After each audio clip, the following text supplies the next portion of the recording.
मैं आपके पॉडकास्ट से पूरे भारत के युवाओं को जो आज सुसाइड कर रहे हैं, मैं देखता हूँ कोई पत्नी से पीड़ित होकर सुसाइड कर रहा, कोई पति से पीड़ित होकर सुसाइड कर रहा, कोई कैसे भी।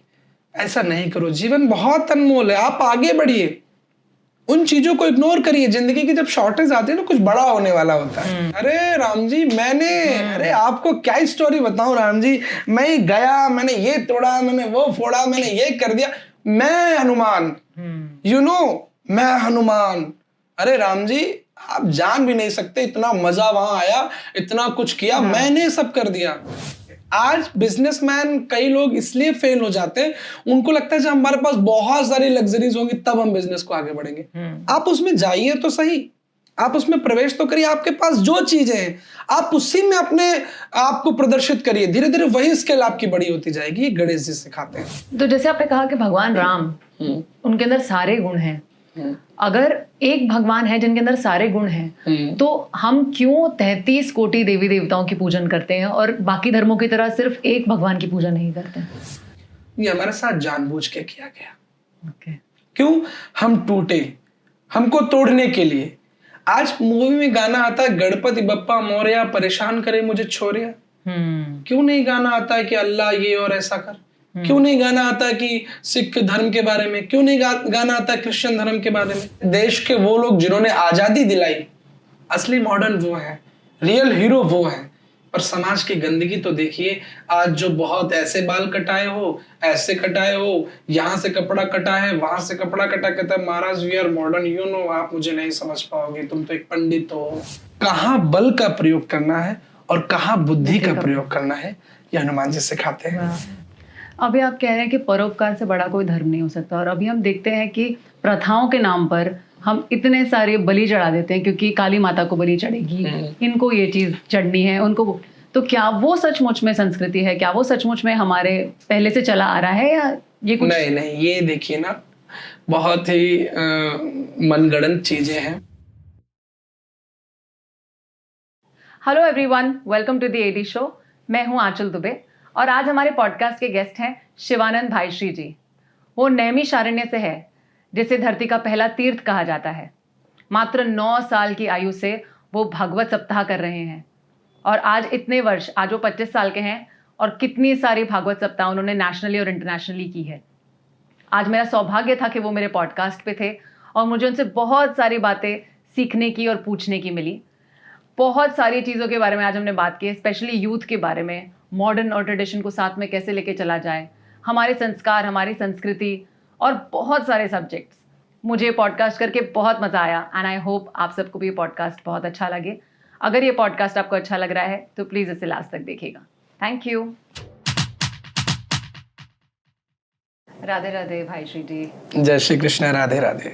मैं आपका स्वागत करती हूँ हमारे शो पे।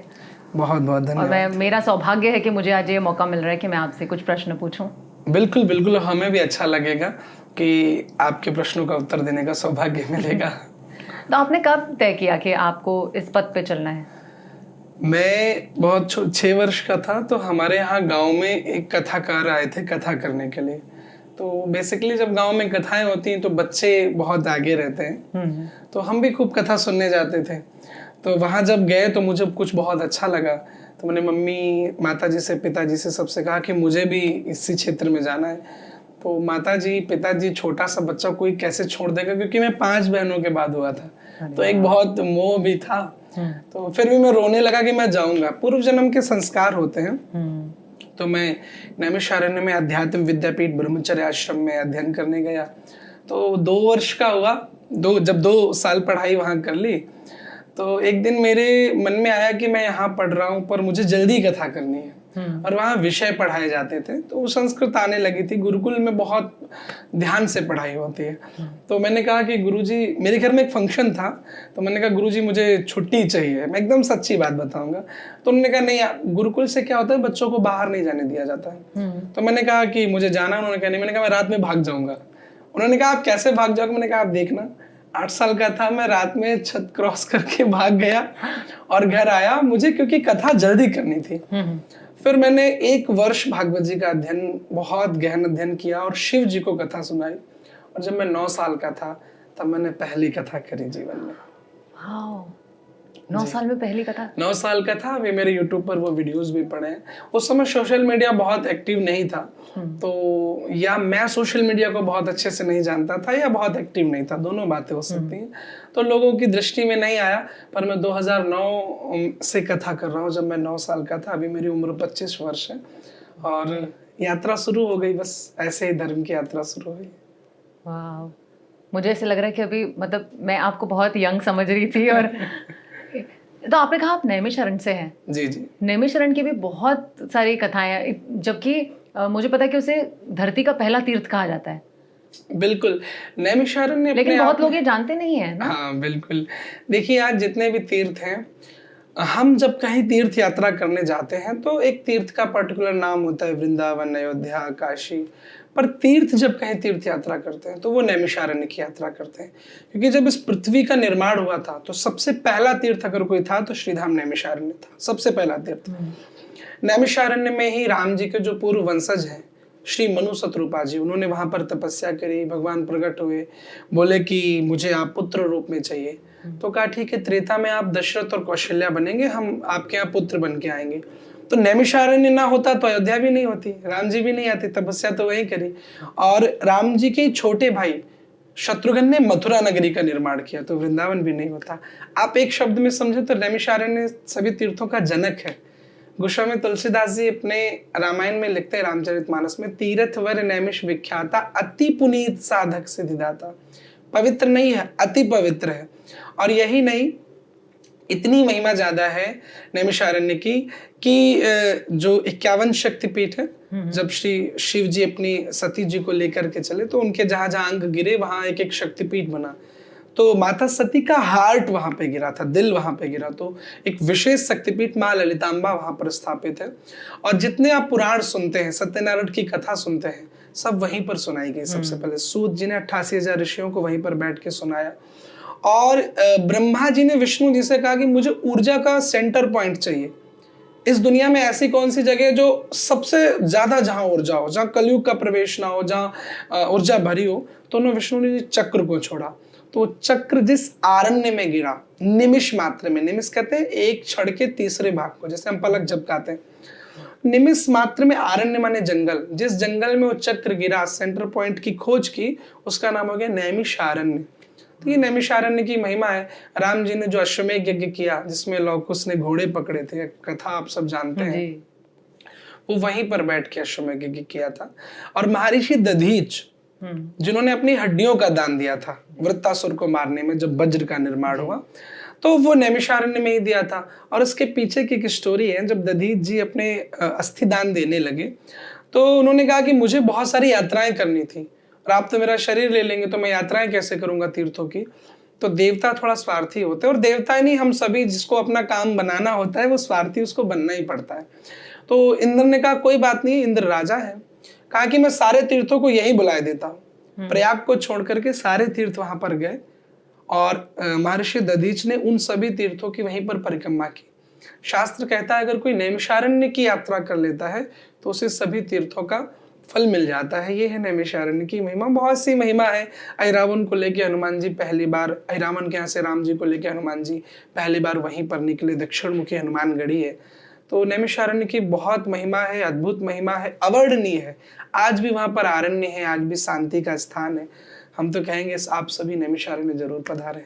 जी जी, जरूर, हम जरूर आना चाहेंगे। और इतनी पावन धरती है, और मुझे ऐसे लग रहा है कि मैं अभी तक इतने सारे तीर्थ, मुझे बहुत खुशी होती है इस चीज़ की कि मैं तीर्थ करती हूँ, पर मैं आज तक वहाँ गई नहीं हूँ। तो मैं डेफिनेटली, नेक्स्ट मेरा प्लान वही है, मैं अपने माता पिता को लेकर जरूर वहाँ जाऊँगी। स्वागत है आपने। तो आपसे मुझे बहुत सारी चीजें पूछनी है। आपने भी भगवान राम का नाम कई बार लिया है। मुझे उनके बारे में एक प्रश्न है जो मुझे व्याकुल करता है, और कितना भी पाठ सुनने पर भी मुझे उसकी शांति नहीं है, कि अपनी पत्नी को ऐसी अवस्था में जहां पे उनको सबसे ज्यादा परिवार की जरूरत होती है, जब वो गर्भावस्थी थी, उस टाइम पे गर्भावस्था में किसी औरत को छोड़ देना अकेले रहने के लिए, और उसके लिए उनके बहुत ताने भी उनको मिले हैं डेफिनेटली। ऐसा क्यों किया था उन्होंने? देखिए, उसके दो कारण हैं। पहला कारण मैं आपको पहले बताऊं। एक बार श्री जानकी जी राम जी के पास बैठी, तो जानकी जी हनुमान जी को अपना पुत्र मानती हैं। हनुमानगढ़ी अयोध्या में आज भी, अयोध्या के राजा राम जी नहीं है, अयोध्या के राजा हनुमान है हनुमानगढ़ी में। मुकुट लगता है हनुमानगढ़ी जी। में। तो श्री जानकी जी हनुमान जी को अपना पुत्र मानती हैं। तो राम जी से जानकी जी ने कहा कि मुझे हनुमान जैसा पुत्र चाहिए। तो राम जी ने कहा, जानकी अगर हनुमान जैसा पुत्र पाना है तो आप इतने बड़े राजघराने में बैठ के तो नहीं पा सकती। इतनी सारी फैसिलिटीज हैं आपके पास, हजारों दासियां हैं, आपका बेटा होगा, बहुत दासियां खिलाएंगी, न तो उसके अंदर त्याग होगा, न तो, क्योंकि आपके पास सुविधाएं हैं, आपके बच्चे को आपसे ज्यादा सुविधाएं मिलेंगी। अगर हनुमान जैसा पुत्र पाना है तो आपको अंजना बनना पड़ेगा। और अंजना क्या करती है? जंगल में रहती है, हनुमान की सेवा जंगल में अंजना। तो अंजना बनने के लिए आपको भी सुविधाओं का त्याग करना पड़ेगा, किसी संत की शरण में रहना पड़ेगा। और हमारे 16 संस्कारों में पहला संस्कार है गर्भ धारण करना, गर्भाधान संस्कार। जब बच्चा गर्भ में होता है तो हम जो क्रिया करते हैं सीधा बच्चे पर असर पड़ता है। बहुत साइंस की बात आपको बता रहा हूँ, साइंस भी यही कहता है कि हमारे यहाँ जो गर्भावस्था में उस समय अच्छा खाइए, अच्छा सोचिए, क्योंकि असर भ्रूण पर पड़ता है। तो श्री राम जी को ये पता है कि श्री जानकी जी जब संतों की शरण में रहेंगी, सेवा करेंगी, भजन करेंगी, तो फिर बच्चे पर भी असर पड़ेगा। और ऐसा हुआ भी है। महाभारत के समय में प्रसिद्ध कथा है, अभिमन्यु से पूछा गया कि आपने चक्रव्यूह की रचना कहाँ से सीखी? तो अभिमन्यु ने कहा, मैंने गर्भ में सीखी थी। ठीक है ना।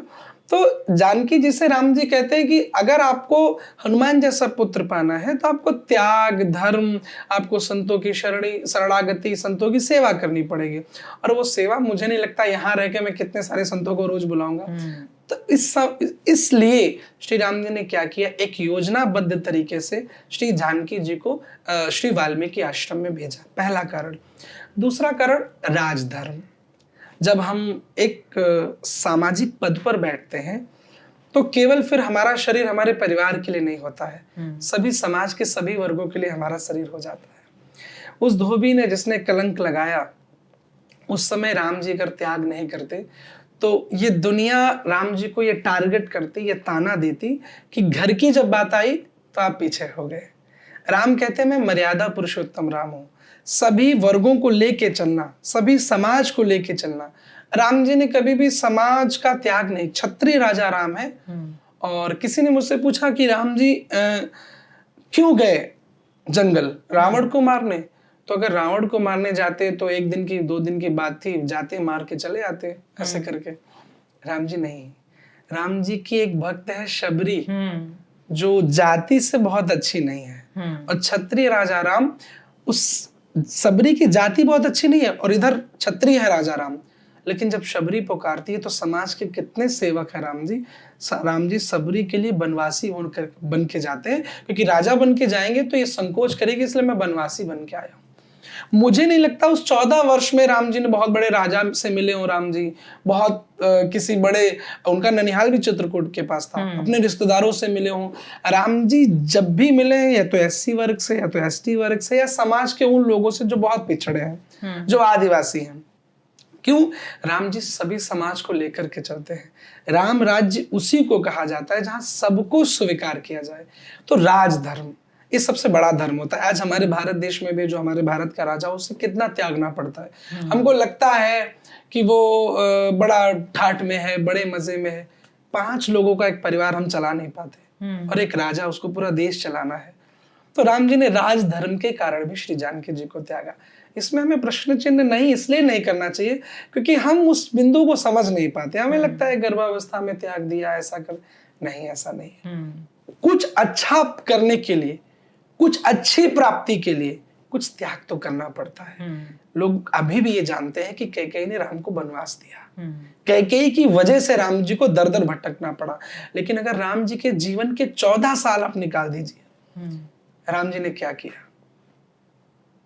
क्या किया राम जी ने? कुछ नहीं। अगर राम जी के जीवन में 14 वर्ष नहीं होते तो क्या लिखते रामायण में? राम जी पैदा हुए, खाए पिए, राजा बने, चले गए। आज जो समाज में हम एक उदाहरण देते हैं, जीवन जीने का स्रोत बताते हैं राम जी को, तो वो 14 वर्ष। जिस समय राम जी के राज्य तिलक की तैयारी हो रही थी, उस समय बहुत प्रसन्न है कैकेयी माँ कि मेरा राम राजा बनेगा। पर देवता बहुत विचलित है। देवताओं को लगा राम अगर राजा बन गए तो रावण का वध कैसे करेंगे। सारे देवता रात में प्रकट हुए, कैकेयी माँ तुम राम को महान बना सकती हो, संभाल लो, रोक लो, मत राजा बनने दो। कैकेयी ने कहा मैं माँ हूं, अपने बेटे को दूर नहीं करूंगी। माँ तुम संभाल सकती, मैं ही क्यों, कौशल्या के पास क्यों नहीं गए? देवता कहते तुम्हारे ऊपर कर्ज है दशरथ का 2 वरदान का, और तुम 2 वरदान वो मांग सकती हो। कैकेयी कहती मैं ऐसा करूंगी तो कहा कि एक कमी होगी, तुम समाज के सामने कलंकिनी कहोगी, लेकिन तुम्हारे राम की कीर्ति, मुझे लगता है राम अगर राजा बनेंगे तो अयोध्या तक सीमित रहेंगे, राम वनवासी बनेंगे तो घट घट में सीमित हो जाएंगे। अब तुम बताओ, तुम्हें राम को केवल एक स्थान पर प्रसिद्धि दिलानी है कि पूरे ब्रह्मांड में? कैकेयी ने कहा मैं राम को प्रेम करती हूं, ठीक है मैं ये त्याग करूंगी और राम को वनवासी बनाऊंगी। बहुत सारी कथाएं ऐसी जिन बिंदुओं को हम समझ नहीं पाते पर हम प्रश्न चिन्ह उठाते हैं। तो श्री जानकी जी को छोड़ा नहीं है, जानकी जी को राम जी ने और महान बनाया है। अगर लव कुश न जन्म लेते राम जी की तो रामायण की कथा कौन गाता, वाल्मीकि तक सीमित रह जाती। राम जी ने जानकी जी को महान बनाया है। और जानकी जी तो भूमिजा है, भूमि की पुत्री है, सदैव राम जी के साथ रही है, हमेशा राम जी के साथ रही, राम जी से कभी पृथक हुई ही नहीं है। लेकिन श्री एक पत्नी महान बने, एक माँ महान बने, ये पिता की सोच होनी चाहिए। मेरी पत्नी का भी यश हो, और मेरी जो पत्नी माँ बनी है ना, तो उसका माँ का भी रोल ऐसा हो कि दुनिया पूजे। श्री राम जी ने जानकी को पुजवाया है। तो इसलिए ये प्रश्न का तो उत्तर मुझे लगता है कि इससे बढ़िया उत्तर नहीं हो सकता आज के भागदौड़ की जिंदगी में कि जानकी जी को राम जी ने क्यों त्यागा। बिल्कुल, भगवान राम के बहुत सारे गुण हैं, मतलब गुणों के स्वामी है वो, पर उसमें से ऐसा एक कौन सा गुण है जो आज हम लोगों को, ये जो जनरेशन चल रही है, इसको सबसे ज्यादा उसको लाना चाहिए अपने लाइफ में और सबसे ज्यादा हेल्पफुल रहेगी आज के टाइम पे? देखिए, राम जी को एक गुण में समेटना बहुत, मुझे लगता है कि बहुत, पर फिर भी मैं कोशिश करूंगा, क्योंकि राम जी गुणों की खान है। ऐसी कौन सी चीज है जो राम जी में नहीं है? एक पुत्र कैसा हो तो राम जैसा हो, एक भाई कैसा हो तो राम जैसा हो। आज जहां पर छोटी छोटी दुकान के लिए लड़ाई होती है, फ्लैट्स के लिए लड़ाई होती है, वहां पर 14 वर्ष राम की जो अयोध्या नगरी है वो गेंद की तरह इधर उधर भागती रही। कभी भरत कहते हैं आप ले लो, कभी राम जी कहते हैं नहीं आप राजा बन जाओ। तो एक गुण में समेटना, फिर भी मैं यही कहूंगा, एक चीज में अगर राम एक मापदंड पे रखा जाए तो राम के जैसा पेशेंस हर व्यक्ति को रखना चाहिए। आज का समाज एंजाइटी में है, आज के यंगस्टर डिप्रेशन की ओर जा रहे हैं, छोटी छोटी चीजों, क्यों? जो वो कल्पना करते हैं उनकी पूरी नहीं हुई, डिप्रेशन में आ गए। ऐसा नहीं होता है। जो हम कल्पना करें वो हमें मिल जाए, प्राप्त हो जाए, फिर तो हम भगवान हो गए, फिर तो हम क्रिएटर हो गए कि हमने जैसा सोचा वैसी मेरी डेली लाइफ हो। ऐसा नहीं है। राम जी की लाइफ में कितना पेशेंस है कि रात को एक अनाउंसमेंट होता है कि राम जी कल तुम्हें राजा बनना है। आप सोचिए कितनी खुशी होगी, एक बहुत बड़े राज्य का आपको राजा बनाया जाए। हम और आप होते और रात में हमको बताया जाता कि कल सुबह राजा बनना है आपको, प्रधानमंत्री बनना है, यार खुशियों से अपना तो राम खुश नहीं है, मतलब बहुत उत्साहित नहीं हुए। और सुबह जब राम जी को कहा गया वनवासी बनना है आपको, वनवास जाना है, तो राम बहुत दुखी नहीं है।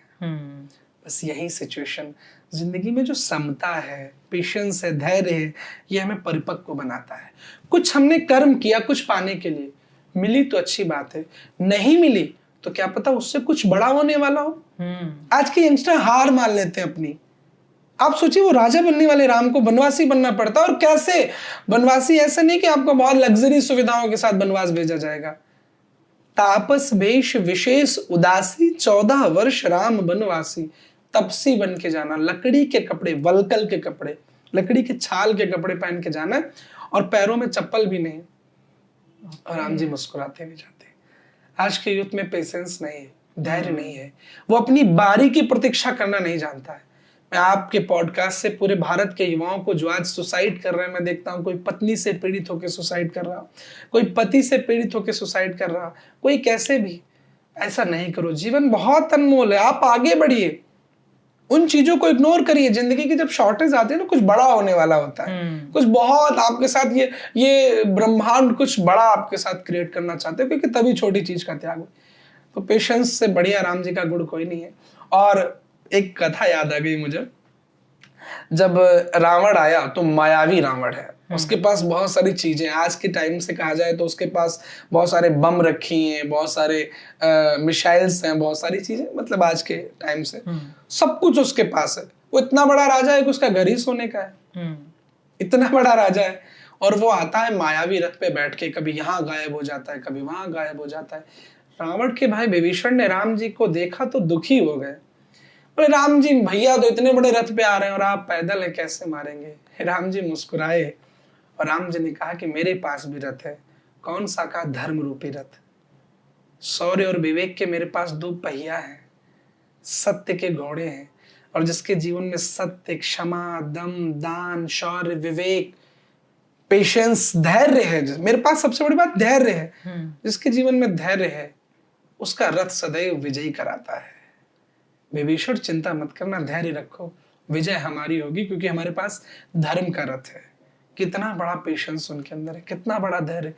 पत्नी का हरण हो गया और अनजान जगह हो गया, जंगल के अंदर अनजान जगह हो गया।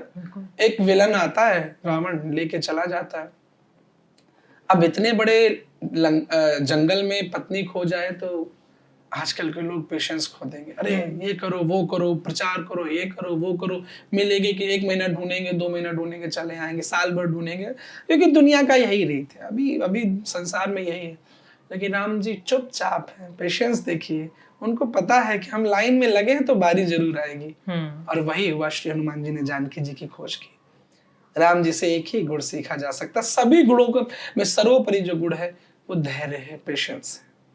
वाह, स्टोरी भी बहुत प्यारी है आपकी। बहुत बहुत धन्यवाद। तो जैसे आपने कहा कि भगवान राम, उनके अंदर सारे गुण हैं, अगर एक भगवान है जिनके अंदर सारे गुण हैं, तो हम क्यों 33 कोटि देवी देवताओं की पूजन करते हैं और बाकी धर्मों की तरह सिर्फ एक भगवान की पूजा नहीं करते? बिल्कुल बिल्कुल, ये भी प्रश्न बहुत उत्तम प्रश्न है। देखिए ना, भगवान किस लिए आते हैं? किसी राक्षस को मारने नहीं, भगवान भक्त की भावना के लिए आते हैं।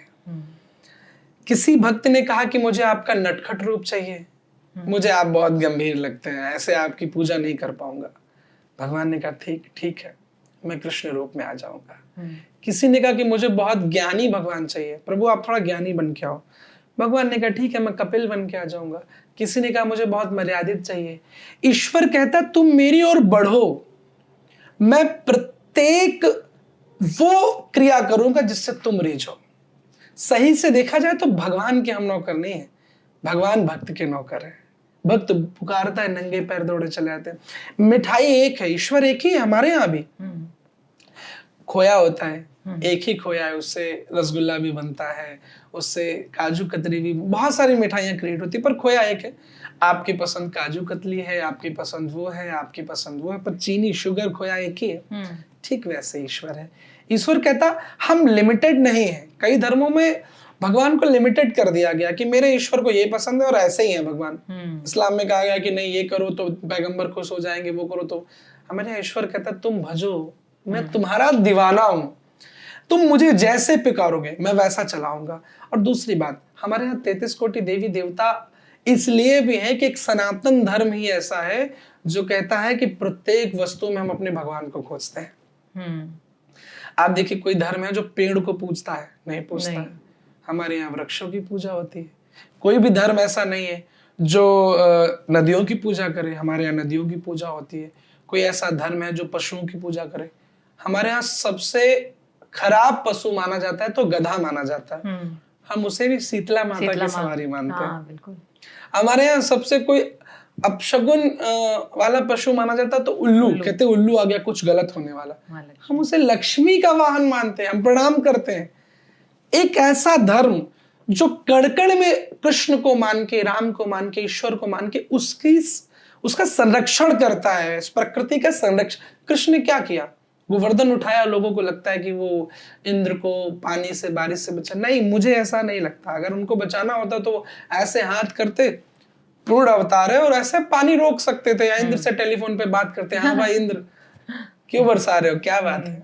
नहीं, गोवर्धन की पूजा, गोवर्धन क्यों उठाया? भगवान कृष्ण मैसेज देते हैं कि प्रकृति की रक्षा करो, पर्यावरण की सुरक्षा करो। आज कृष्ण को मानने वाले ही जंगल काट रहे हैं, घर में कन्हैया जी रखे, बाहर पेड़ों की हत्या कर रहे हैं, कोई एक पेड़ लगाना नहीं चाह रहा, और लगाना भी चाह रहा तो फोटोग्राफी के लिए। एक फोटो पोस्ट, एक पेड़ लगाया, 10 फोटो ले ली, फेसबुक पे अपलोड कर दिया और डाल दिया, फिर वो सूखे टूटे कुछ भी करे। कृष्ण कहते हैं मेरा डेवोटी अगर बनना है, सच में मुझे पाना है, तो आप प्रकृति की सुरक्षा करो, क्योंकि मैंने तो गोवर्धन उठाया था, गोवर्धन की पूजा करी थी। हमारे यहाँ जो भगवान आए हैं, ईश्वर एक ही है, पर 33 कोटि देवी देवता भी कुछ ना कुछ मैसेज देते हैं, सिखाने के लिए आए, शिक्षा के लिए आए कि भाई ऐसे जीवन जियो। हमेशा यही नहीं कि वो काफिर है उसको मारो। कई धर्मों में तो ये कह दिया गया, उनका अल्लाह टारगेट कर रहा है कि इनको मारो, उनको ये करो, उनको वो करो। हमारे ऐसा नहीं है, हमारे यहाँ कृष्ण राम सब आके अपनी अपनी नींव की स्थापना करते हैं, और सबका अपना ऐसी स्थापना करे कि आज तक उसी पे हम चल रहे हैं। हमारे यहाँ 33 कोटि देवी देवता सब शिक्षा देते हैं। एक बात मैं आपके पॉडकास्ट से और बता दूं, भगवान, आज की यूथ की कमी, उसने भगवान को केवल श्रद्धा का विषय बना लिया, थोड़ा बहुत, ज्यादा श्रद्धा भी नहीं है। धूप बत्ती उतारी, घंटी उतारी, आरती उतारी, घंटी बजाई, बस मन में लगा कि अभी कुछ अच्छा किया। कभी किसी भगवान के निजी जीवन को आप उठा के देखिए, जो शिक्षाएं आपको वहां से प्राप्त होंगी, दुनिया की किसी किताब से नहीं मिल सकती। आप देखिए, अब सबसे पहले हमारे देवी देवता कौन है जिनकी पूजा होती है? सबसे प्रथम गणपति होते हैं। गणेश जी से कितनी सारी शिक्षाएं मिलती है। MBA के कॉलेज में जब कोई स्टूडेंट जाता है, प्रवेश करता है, तो उसे जब पढ़ाई का स्टडी आगे होती है उसकी, तो उसे पढ़ाया जाता है कि आपके पास जो चीजें अवेलेबल हैं, आप उनमें आगे बढ़ें, जो आपके पास रिसोर्सेज हैं आप उनमें आगे बढ़ें। गणेश जी शिक्षा देते हैं। जिस समय गणेश जी और कार्तिकेय जी में एक प्रतियोगिता रखी गई कि आपको पृथ्वी की परिक्रमा करनी है, और जो पहले आएगा उसको पूजनीय बनाया जाएगा। तो कार्तिकेय जी के पास तो उनका वाहन है और भी मोर है, बहुत सारा बढ़िया उड़ता है, तो कार्तिकेय जी को लगा में तो कोई दिक्कत नहीं होगी। लेकिन गणेश जी सोचने लगे मेरा वाहन तो चूहा है, मैं कैसे जाऊं? फिर उन्होंने अपने बुद्धि का प्रयोग किया। उन्होंने क्या किया? कहा कि पृथ्वी, जो माँ होती है वो पृथ्वी के समान है, और जो पिता है वो आकाश के समान है। माता पिता की ही परिक्रमा की, और शिव जी इतना प्रसन्न हुए कि उन्होंने पूजनीय बना दिया। क्यों? उन्होंने दिमाग लगा कि मेरे पास जो है, आज बिजनेसमैन कई लोग इसलिए फेल हो जाते हैं, उनको लगता है जब हमारे पास बहुत सारी लग्जरीज होंगी तब हम बिजनेस को आगे बढ़ेंगे। आप उसमें जाइए तो सही, आप उसमें प्रवेश तो करिए, आपके पास जो चीजें हैं आप उसी में अपने आप को प्रदर्शित करिए, धीरे धीरे वही स्किल आपकी बड़ी होती जाएगी। ये गणेश जी सिखाते हैं। आप हनुमान जी को ले लीजिए, कल हनुमान जयंती भी थी, और आज मुझे लगता है कि पूरे भारत में हनुमान जी का बड़ा बोलबाला है। हर एक यूथ हनुमान जी, शिव जी, कृष्ण जी लाइक करता है। हनुमान जी के लाइफ से मैनेजमेंट सीखा जा सकता है, कितना बढ़िया मैनेजमेंट है। हनुमान जी जब जाते हैं लंका की खोज, माँ जानकी की खोज करने, तो रास्ते में एक राक्षसी आती जिसका नाम होता है सुरसा। तो सुरसा कहती है कि मैं बहुत भूखी हूँ, बहुत, आई एम वेरी हंग्री। तो हनुमान जी को रोकती है और कहती है धर्म है भिक्षुक को खिलाना, भूखे को खिलाना। हनुमान जी कहते हैं ठीक है, लेकिन आप मुझे खा नहीं सकती। क्यों? बोले मैं तो बहुत बलवान हूँ। अरे बोले मुझसे ज्यादा बलवान तो। हनुमान जी ने कहा देखो तो सही, सुरसा ने 1 गुना शरीर बढ़ाया। हनुमान जी ने कहा हम भी कम नहीं है, तो राम जी के दूत है, 2 गुना। सुरसा ने कहा हम 4 गुना बढ़ाएंगे। हनुमान जी ने कहा अरे अभी तो पार्टी शुरू हुई है, 8 गुना। सुरसा कहती अरे पार्टी खत्म कहाँ होने देंगे हम, 16 गुना। हनुमान जी ने कहा मत खत्म होने दो, दूसरी एंट्री करेंगे 32 गुना। फिर हनुमान जी ने सोचा कि ये तो बढ़ती जा रही है, मैं कितना बढ़ूंगा, समुद्र तो 100 योजन का है। हनुमान जी ने बुद्धि का प्रयोग किया, छोटे बन गए, मशक समान, बहुत छोटे, मच्छर के समान। और हनुमान जी उसके मुख में प्रवेश किए और बाहर निकल आए। मैनेजमेंट देखिए, कहाँ बल का प्रयोग करना है और कहाँ बुद्धि का प्रयोग करना है, ये हनुमान जी सिखाते हैं। हमारे पास ऐसा नहीं है, हम बल और बुद्धि दोनों में लड़ रहे हैं। हमें कुछ काम बनाने के लिए बुद्धि का प्रयोग करना, अगर झुकना पड़े तो हम झुकते थोड़ी ना, अकड़ में खड़े हैं, कह रहे नहीं नहीं हम तो ऐसे हैं, हम राम जी के दूत हैं, हम ये हैं वो हैं। हनुमान जी बल और बुद्धि का प्रयोग सिखाते हैं। आगे जब हनुमान जी जाते हैं तो जो विलन की पार्टी है, अपोजिट पार्टी है, मैं आज के शब्दों में कहूंगा जी। तो जो अपोजिट पार्टी है रावण, हम्म। रावण विलन है, हनुमान जी उसके भाई को ही सबसे पहले अपनी ओर ले लेते हैं, इम्प्रेस करके। क्यों? अंदर की चीजें पता चलेंगी। मैनेजमेंट कितना अच्छा है कि मुझे किसी से अगर लड़ना है तो उसके बारे में पहले जानना पड़ेगा, और उसके बारे में जानने के लिए उसके घर का कोई व्यक्ति होगा तो ज्यादा अच्छा बता सकता है। हनुमान जी ने क्या किया, उस रावण को अपना बना लिया, अब विभीषण को अपना बना लिया। हनुमान जी थोड़ा और आगे बढ़े, अशोक वाटिका में गए, रावण आया श्री जानकी जी को धमका रहा था, तो जब धमका रहा था तो चला गया, जानकी जी रो रही थी, तो हनुमान जी नीचे आए, आप स्टोरी आप जानते हैं।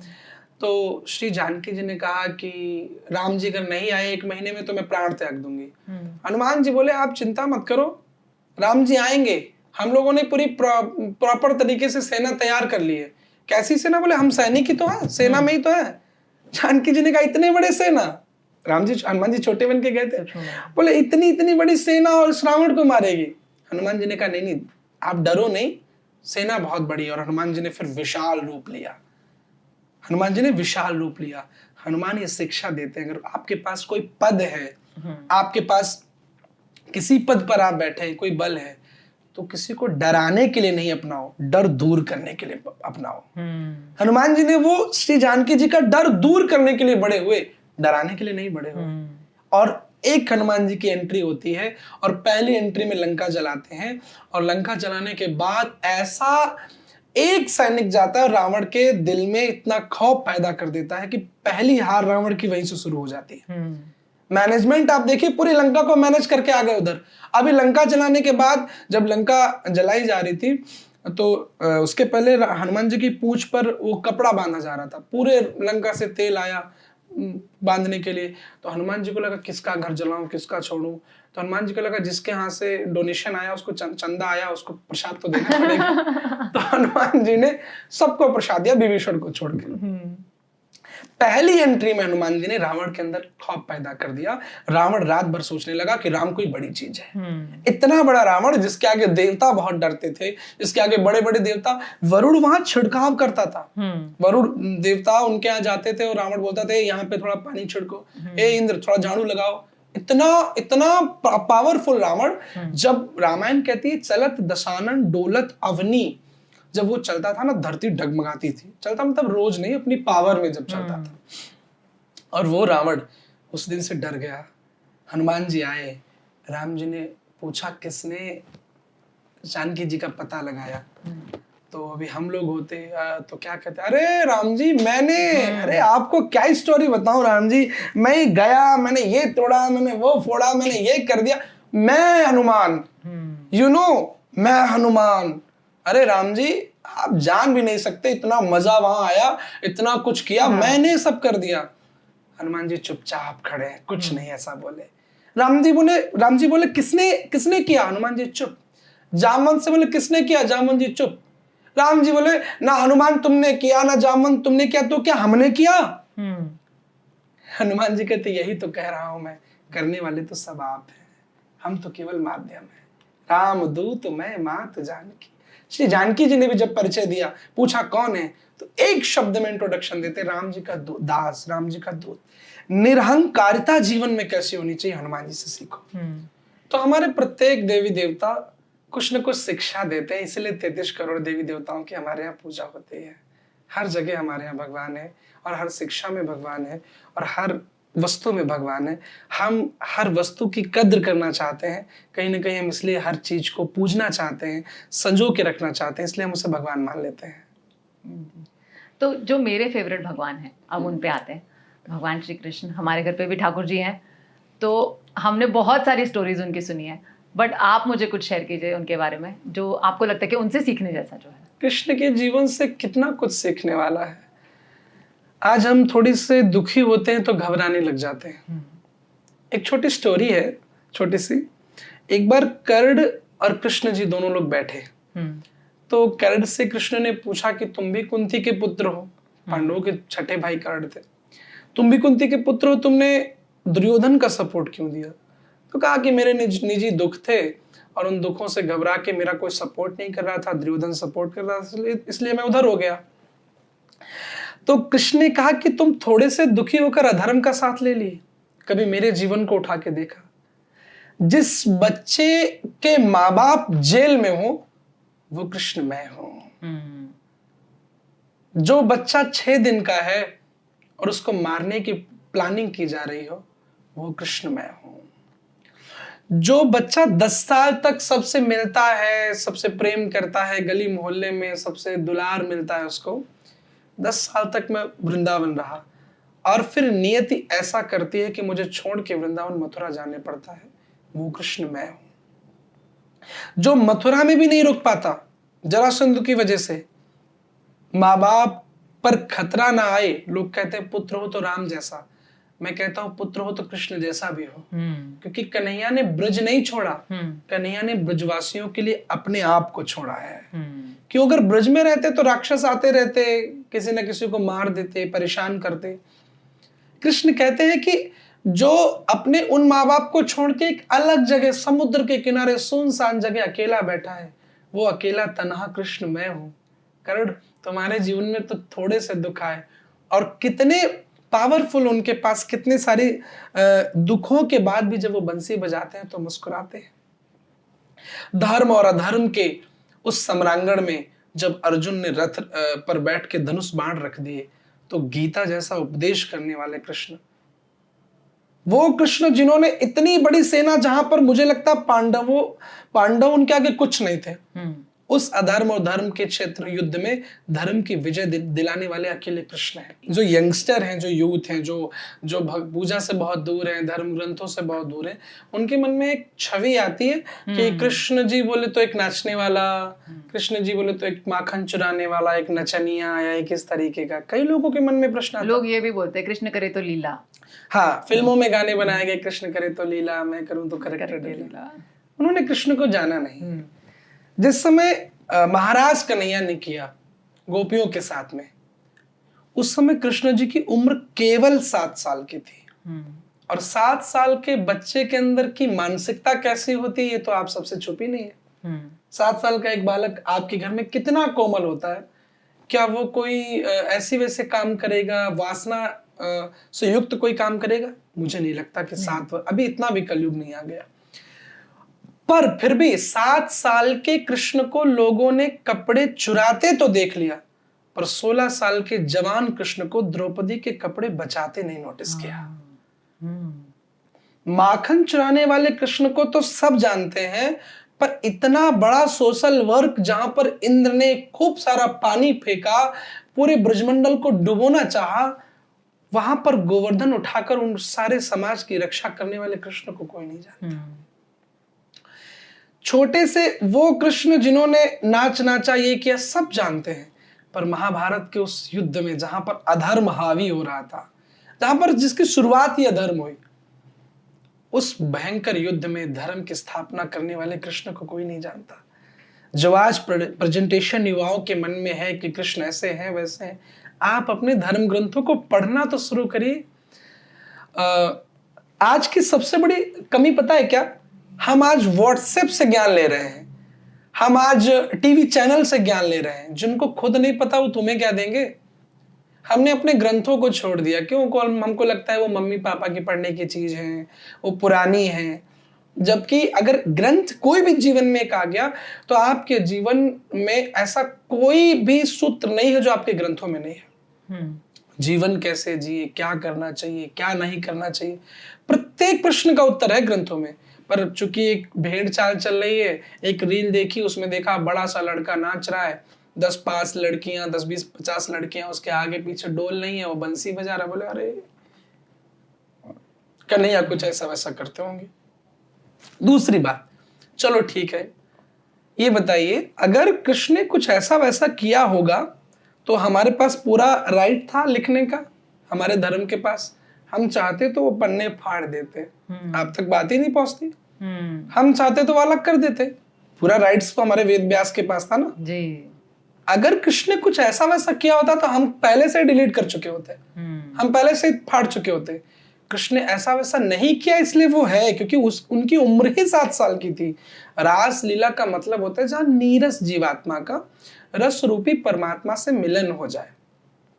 पति पत्नी के बीच में जो चीजें हो रही हैं वो कोई रासलीला थोड़ी ना है। अगर वो रासलीला जब भगवान कन्हैया ने करी तो गोपियों को क्या मिला? आनंद मिला। आज हस्बैंड वाइफ की लाइफ में हैप्पीनेस है क्या? सही से देखा जाए तो एक दूसरे से ईर्ष्या, ये करना, एक दूसरे का अपमान करना, इसके अलावा कुछ बचा है क्या? जहां पर जीव को पूर्ण आनंद मिले वो रासलीला है।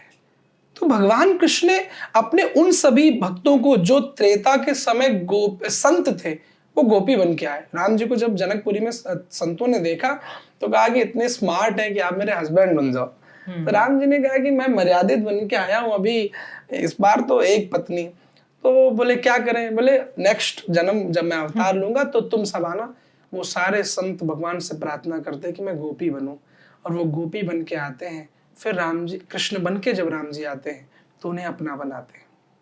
असली रासलीला का तात्पर्य है। मैं आपके इस पॉडकास्ट से एक निवेदन और करूंगा, जितने भी लोग इसे देख रहे हैं, आप कितनी भी हाई सोसाइटी में रहें, आप कितने भी मॉडर्न कल्चर को अपनाएं, प्रत्येक घर में गीता रामायण जरूर होना चाहिए, और केवल लाल कपड़े में बंधी नहीं होनी चाहिए। उसका एक चैप्टर, एक श्लोक, एक चौपाई रोज अपने बच्चों को जरूर पढ़ाओ। आप माँ हैं। आज 90% मुस्लिम्स के बच्चे कुरान के बारे में जानते हैं। आज 90% क्रिश्चियन के बच्चे बाइबल के बारे में जानते हैं। पर आज दुर्भाग्य देखिए देश का, 90% हिंदू के बच्चे ना तो गीता जानते हैं और ना तो पुराण जानते हैं। हमारे मन में जो गलत फहमियां डाल दी गई उन्हें भी हम नहीं सोचते। हमें लगता है कि कई सालों से ये शब्द समाज में प्रचलित है, हवस के पुजारी, जबकि हवस एक उर्दू शब्द है। तो पुजारी उर्दू शब्द में कहां से आ गया? हवस का मौलाना क्यों नहीं होना चाहिए? हाँ, ये बात तो है। गुनाहों का देवता, गुनाह तो एक उर्दू शब्द है, गुनाहों का अल्लाह क्यों नहीं होना चाहिए? एक तथाकथित लोग आए और उन्होंने समाज को बांटने का काम किया, तोड़ने का काम किया, और उन्होंने जानबूझ करके हम अपने धर्म ग्रंथों से दूर हो जाए इसलिए फिल्मों का निर्माण किया। आप पहले की फिल्में देखिए, आप उसमें देखेंगे कि एक जो ठाकुर होता है वो हमेशा हिंदू धर्म में वो हमेशा विलन बनाया जाता है। ठाकुर साहब आपकी हवेली पे, ठाकुर बोलता है मेरी हवेली पे तो लेके आना। और उसके साथ एक पंडित होता है जो बहुत लालची होता है। हाँ, बिल्कुल। ठाकुर जी ये, ठाकुर जी वो, लालची होता है, उसके आगे पीछे ढोलता है। और उसी फिल्म में एक जो बनिया होता है, लाला जो होता है, वो सूदखोर दिखाया जाता है, बहुत लूटने वाला, लड़कियों से पैसे के नाम पे जिस्म फरोशी करने वाला, बड़ा गलत तरीके से। देखिए तीनों हिंदू हैं, आप बहुत गंभीरता से सुनना। और आगे उसी फिल्म में एक किरदार पादरी का होता है जो एक चर्च में बैठता है, वो बहुत अच्छा है। हाँ। हाथ में शराब की बोतल है पर वो बहुत अच्छा है। एक मुस्लिम होता है, वो हमेशा एक बहुत मददगार दिखाया जाता है। ये हमारे साथ जानबूझ के किया गया। क्यों? हम टूटे, हमको तोड़ने के लिए।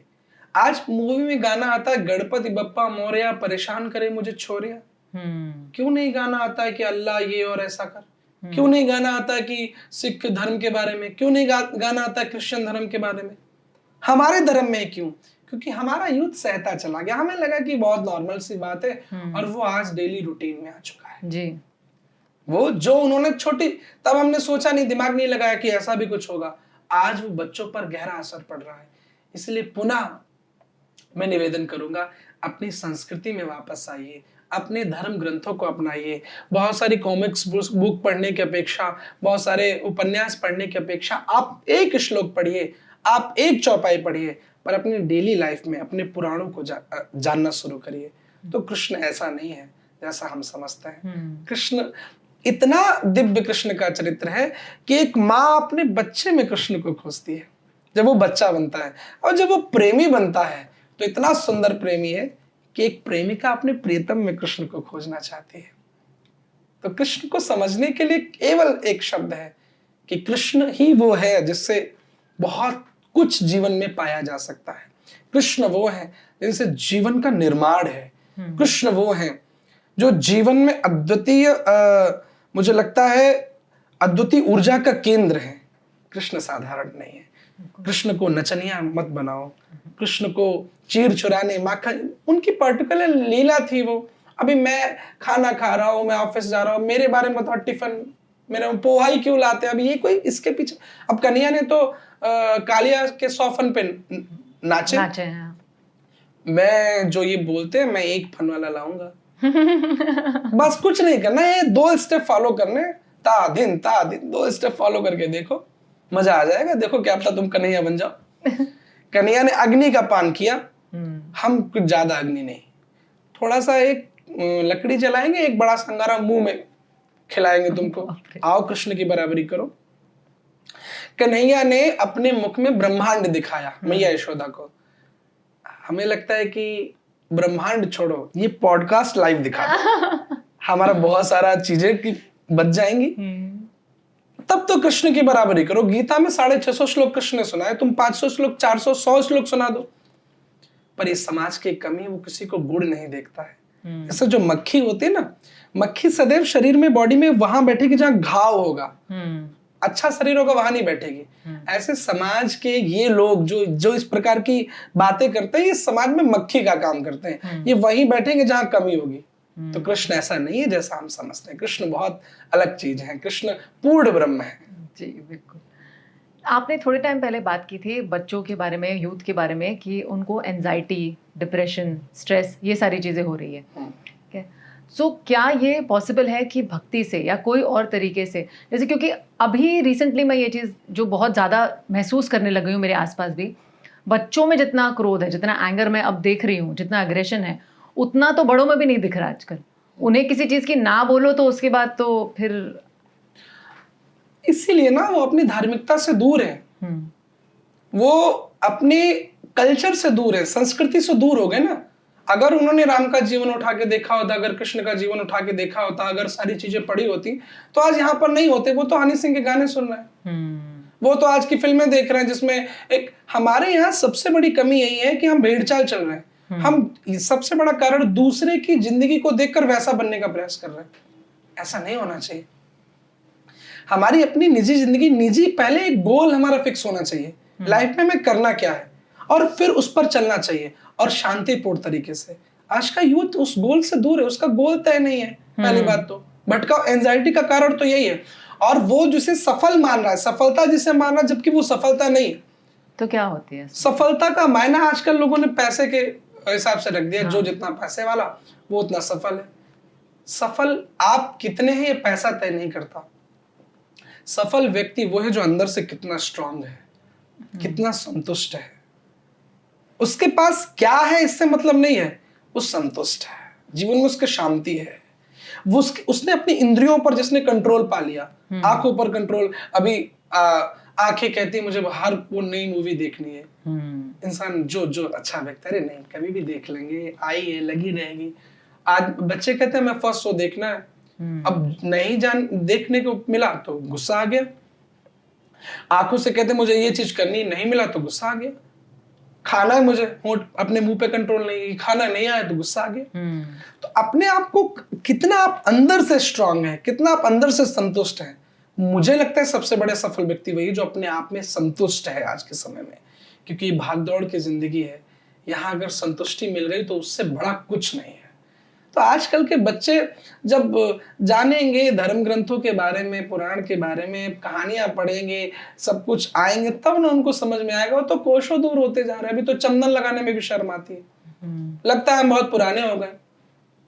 आपको हकीकत बताऊं, समय ऐसा आ गया कि अगर मैं धोती पहन के गाड़ी से न जाके अभी पैदल चला जाऊं तो लोग मुझे ऐसे देखेंगे जैसे मैं मदारी हूं कोई। अभी कुछ जादू करने वाला आ गया, कोई पंडित के नाम से अगर किसी लड़की का विवाह पंडित से तय हो जाए तो हंस के हंसी उड़ाती है, तेरा वाला तो पंडित है, सुना है। क्यों भाई, क्या हमारी वेशभूषा इससे पृथक थी पहले? नहीं, यही वेशभूषा थी हमारी। बिल्कुल। आज उसको प्राचीन क्यों दिया जा रहा, जबकि आज से ज्यादा स्ट्रांग हमारा पहले का कल्चर था। हमारे यहाँ चंदन इसलिए लगाया जाता, हमारा आर्त चक्र यहाँ पे होता है, बहुत शरीर का सबसे हॉट पॉइंट कह सकते हैं आप। चंदन सबसे ठंडी वस्तु होती है, हम लगाते हैं तो हमें शांति मिलती। सिंदूर हम इसलिए लगाते हैं ताकि पहले बाल विवाह हुआ करते थे तो महिलाओं का मस्तिष्क विकास नहीं होता था, तो पारा होता है सिंदूर में, मरकरी होती है, वो विकास करने में, मस्तिष्क विकास में बड़ी सहायक है। इसलिए अभी जब जिस समय भगवान कृष्ण ने अश्वत्थामा को मारने के लिए अर्जुन से कहा ब्रह्मास्त्र छोड़ो, तो अर्जुन ने छोड़ा तो बाद में कहा कि अरे तो ठीक नहीं है, दोनों, उसने भी छोड़ा, दोनों लड़ जाएंगे, दिक्कत हो जाएगी, एक काम करो वापस बुला लो। अर्जुन ने वापस बुला लिया। विज्ञान कितनी भी तरक्की कर ले, अभी कोई ऐसी मिसाइल नहीं बनाई गई है, क्रॉस मिसाइल तो है जो छोड़ के रिटर्न बुलाई जा सके। राम जी एक तिनके का बाण लेते हैं, जो जयंत आता है कौआ, अपने कथा सुनेंगे। एक बार राम जी बैठे थे, सीता जी का श्रृंगार कर रहे थे, वो इंद्र का बेटा, बड़े बाप का बेटा, उसने कहा हुज राम, कौन है, अपनी पत्नी को कर रहे हैं। तो वो आया और चोंच मारी, तो राम जी ने एक सीख लिया और बाण फेंक दिया। अब जहां भी वो जाए, सीख पीछे पीछे जहां भी जाए, लोगों ने मजाक उड़ाया, भला ऐसा भी कुछ होता है क्या। आज जब विज्ञान टारगेट मिसाइल बनाता है, तब लोगों को लगता है यार हाँ ऐसा कुछ होता होगा। हम पहले से, आकाशवाणी आज शुरू हुई, हमारे यहाँ बहुत पहले से आकाशवाणी थी। आज हम पहले शंख बजाते थे, तो कितनी सारी अस्थमा की बीमारी, कितनी चीजें हमसे दूर हुई। आज डॉक्टर वो बताता ना, एक पाइप में फूंक मारी है। आज अमेरिका चले जाइए, वहां पे नाद थेरेपी होती है, घंटी बजा के या इस तरीके से। हमारे यहाँ ये परंपरा थी, हमारे यहाँ कल्चर था। यूथ इसलिए भटका हुआ क्योंकि उसने अपनी चीजों को छोड़ दिया। गुस्सा इसलिए आ रहा क्योंकि वो अपनी संस्कृति को फॉलो नहीं कर रहा है। आज के समय में अपने कल्चर, अपनी संस्कृति को अपनाइए। बहुत पुरानी नहीं है, हमारी संस्कृति बहुत एडवांस है। गोस्वामी तुलसीदास जी जब सूर्य की दूरी लिखते हैं तो लिखते हैं जुग सहस्त्र योजन पर भानु, लील्योताय मधुर फल जानू। जब किसी गणितज्ञ ने उसको काउंट किया तो जो लगभग 15,000 करोड़ कुछ दूरी जो सूर्य की वैज्ञानिक अभी बताए, वो गोस्वामी जी बहुत पहले बता के चले गए। आज चंद्रमा की खोज करते, कब की हमारे यहाँ सतियां चंद्रलोक पे चली गई, कोई सूर्यलोक पे चला गया, कोई कैसे कैसे, हनुमान जी तो सूर्य को निगल गए। अभी लोगों को लगता है ये कैसी स्टोरी, भाई ये था। आज एक युवा समाज में आता है, पर्चा बनाता है। आपने देखा होगा, हमारे देश के एक प्रसिद्ध कथाकार है, नाम तो क्या ही लूं मैं, सब जानते हैं जी। तो वो पर्चा बनाते हैं, लोगों को लगता है यार ये कोई आडंबर है या कोई फिक्स होता, स्क्रिप्टेड होता होगा। नहीं भाई, वो नेचुरल विद्या, नेचुरल पढ़ाई है। हमारे यहाँ पहले बहुत सारी पढ़ाइयाँ, तंत्र की, मंत्र की, जिनसे आग लग जाती थी तो लोग ऐसे एक लकीर खींच देते थे, आग बुझ जाती थी। ये पढ़ाई थी हमारे यहाँ पर। हमने एडवांस कल्चर में आके इनको सबको पुराना माना, छोड़ दिया। अब उसी विद्या को कोई युवा पढ़ करके लोगों का बता दे रहा है, तो उसको बोलते हैं कि नहीं यार इसको टारगेट करो, या आडंबर कर रहा है, ये कर रहा है। नहीं, दिस इज नेचुरल। ये पॉसिबल था, ये पहले बहुत पहले से पॉसिबल था, बहुत पहले से पॉसिबल था। और आज पूरी दुनिया उसकी दीवानी है और कुछ तो है उसमें, जबकि ये एक विद्या है और बहुत पहले से पॉसिबल थी। तो यूथ को चाहिए, मैंने जो पहले भी बोला था और अभी भी कह रहा हूं, अपनी संस्कृति से दूरी मत बनाए। यही वो संस्कृति है जहां पर धर्म को महान बताया गया, अर्थ पैसे को भी महान बताया गया, तो फिर काम को भी महान बताया गया है। मोक्ष को पाने के लिए आपको धर्म, अर्थ, काम तीनों से निकलना पड़ेगा। यही एक कल्चर है। ऐसी संस्कृति में आप रहेंगे तो आप शुद्ध रहेंगे। और आप पृथक मॉडर्न कल्चर में रात भर, और मुझे लगता है वो मॉडर्न भी नहीं है। तो आपकी नजर में मॉडर्न क्या है? देखिए, मॉडर्न शब्द का मतलब होता है नवीनता, नयापन, ठीक है ना। अब रात भर जो क्लब में जाके फटे कपड़े पहन के शराब पी के पड़े रहे, क्या वो मॉडर्न है? क्या उनके उच्च विचार है? क्या नए विचार है? मेरी दृष्टि में मुझे लगता है जो नयापन करे वो मॉडर्न है, और वो मॉडर्न श्री राम है। पिता के एक वचन पर 14 वर्ष जंगल जाकर के रघुकुल की कीर्ति को उच्च स्तर पर प्रकट करना असली मॉडर्नता यही है। मुझे लगता है असली मॉडर्न वो श्री जानकी है, जो पति के साथ प्रत्येक दुख में, प्रत्येक सुख में निर्वाहन करती हुई राजा की बेटी है जानकी। चाहती तो राम जी से कहती, कोई उनको तो वनवास मिला नहीं था, आप जाइए और हम यहीं रहेंगे, अपना आराम से खाएंगे पिएंगे, 14 साल बाद रिटर्न आना, तो आप मेरे पास आके बैठना। पर फिर भी कठिन परिस्थिति में जानकी जी कहती हैं मैं आपके साथ चलूंगी। उन्होंने एक पत्नी धर्म को नया स्वरूप दिया, नवीनता दी। असली मॉडर्न श्री जानकी है। समाज के वो, हमें लगता है देश के वो लोग जिन्होंने आजादी दिलाई, असली मॉडर्न वो है, रियल हीरो वो है। और समाज की गंदगी तो देखिए, आज जो बहुत ऐसे बाल कटाए हो, ऐसे कटाए हो, यहाँ से कपड़ा कटा है, वहां से कपड़ा कटा, कहता है महाराज we are modern, you know, आप मुझे नहीं समझ पाओगे, तुम तो एक पंडित हो। अरे हम क्या समझने का प्रयास भी नहीं करेंगे तुम्हें। तुम जानते ही हो भी क्या हो कि मॉडर्न शब्द को सही से अपने जीवन में अपनाओ, तो लागू तो करो। हमें लगता है अगर मॉडर्नता यही मॉडर्नता होती फिर शराब तो समुद्र मंथन से निकली थी, तो उसे तुम पी रहे हो, बहुत पुरानी चीज, फिर नए कैसे हुए। जिन विचारों में उच्चतम ऊर्जा हो, जो विचार आपको आगे लेके जाएं, आपकी एक नई कीर्ति स्थापित करें समाज में, असली मॉडर्न व्यक्ति वही है। लेकिन जैसे हम समय के साथ बदलते हैं, पहले से भी बदलाव आए हैं, युग बदलते हैं, लोग बदलते हैं, हमारा व्यवहार, हमारे कपड़े बदलते हुए आए हैं, तो क्या ये मतलब मॉडर्नहुड का तरीका नहीं है कि जैसे अब हम अगर जीन्स पहन रहे हैं, जैसे मैं खुद भी पहनती हूँ, तो क्या मैं जीन्स पहन रही हूँ तो क्या मैं मंदिर नहीं जा सकती, तो क्या मैं पूजन नहीं कर सकती? इसका मतलब ये है कि मैं भगवान को मानती नहीं? बिल्कुल नहीं, आप जीन्स पहनिए, लेकिन स्त्री का सबसे बड़ा जो गहना है वो उसकी लज्जा है। आप अगर देखिए, मैं ये शब्द कह रहा हूँ जीन्स पहनिए, तो बहुत से लोग भ्रमित भी हो सकते हैं कि कुछ महाराज कहते हैं तो जीन्स में बुराई क्या है, पहनिए, पर वो पूरा आपका अंग उसमें दिखना नहीं चाहिए। क्योंकि हमारी भारतीय जो देवियां हैं, स्वामी विवेकानंद एक बार शिकागो की यात्रा पर गए, तो उनसे एक अंग्रेज ने पूछा कि आप कहाँ से हो? उन्होंने कहा मैं इंडिया से हूँ, भारत से हूँ। तो उन्होंने कहा, हंसी उड़ाई कि आप क्या है कि जो लेडी है उसे अपना फिगर मेंटेन करना नहीं आता। बोले क्यों? बोले आप कहीं चले जाइए तो कैसा कपड़ा, कहीं चले जाइए तो कैसा कपड़ा। आप क्या कि लेडी चित्र मेंटेन करना नहीं जानती, चित्र बनाना नहीं जानती। स्वामी जी ने कहा माफ करना, पहले बात तो भारत देश में लेडी नहीं, स्त्रियों को देवी कहा जाता है। और दूसरी बात, भारत देश की स्त्री चित्र नहीं, अपना चरित्र सजाना जानती है, अपना चरित्र बनाना जानती है। तो आप कैसे कपड़े, आप अगर फुल कपड़े पहन रहे हैं कोई आपत्ति नहीं। हम सनातनी, अगर ये बताइए हमारे अंग को कोई देखे, हमारे शरीर को, इसमें क्या मेरा कुछ बहुत बन जाएगा? नहीं, बिल्कुल नहीं। आजकल जो लड़कियां, माँ बाप ने बहुत अपना मान सम्मान बनाया और थोड़े से फॉलोअर बढ़ जाएं उसके लिए अर्धनग्न होके नाच रही हैं। माँ बाप के कुल को ठोकर मार के, माँ बाप की पगड़ी को ठोकर मार के वो अर्धनग्न होके नाच रही हैं। क्या ऐसा बदलाव भारत में चाहिए? नहीं, हमें नहीं लगता नहीं चाहिए। नहीं, लेकिन मेरा क्वेश्चन वो अभी भी नहीं है। मेरा क्वेश्चन ये है कि कपड़े और सोच, ये दोनों चीज मैच हो, ये जरूरी नहीं है। जैसे मैंने कहा कि मैं जीन्स पहनती हूँ और मैं मंदिर जाती हूँ, ठीक है। ऐसे कुछ लोग हैं जो सलवार कुर्ता ही पहनते हैं, साड़ी ही पहनते हैं, लेकिन भगवान से दूर दूर तक कोई लेना देना नहीं है उनका। हाँ, तो ये इसमें मैं आपके साथ एग्री विथ यू कि भक्ति करने के लिए कपड़ों की आवश्यकता नहीं। अगर कपड़ों की आवश्यकता होती तो काल नेमी तो साधु बन के गया था हनुमान जी के आगे। हनुमान जी आए, बोले चेला आओ प्रसाद देते। हनुमान जी को लगा ये कपड़े में दुष्ट है। आज एक पॉइंट ऑफ व्यू इंडिया में ये भी हो गया कि वो दूसरों को कपड़े देख करके जज करते हैं कि अगर कोई कथावाचक है तो उसके मन में कल्पना आ जाती है कि उसका ऐसा संत कौन है, बोले पीला धोती में होगा, पीला कुर्ता में होगा, ऐसा होगा। जबकि संत की परिभाषा इससे बहुत अलग है।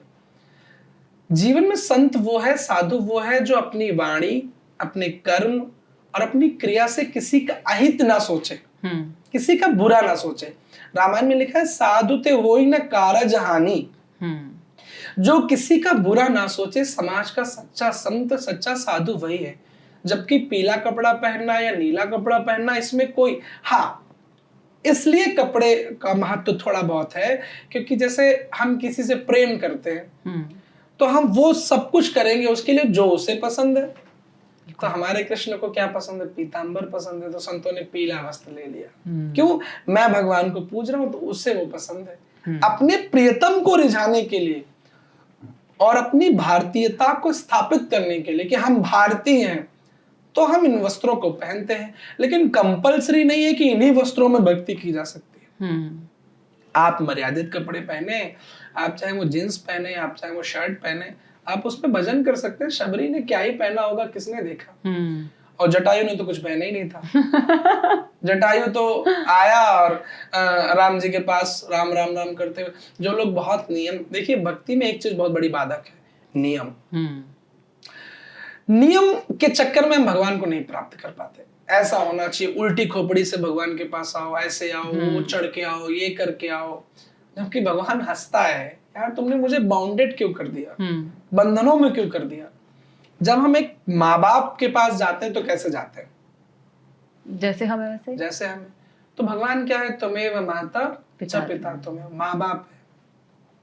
उसके आगे सोचना नहीं पड़ता कि हम ये तरीका करके जाएं, थोड़ा गोल करेंगे तो, थोड़ा ऐसा करेंगे तो।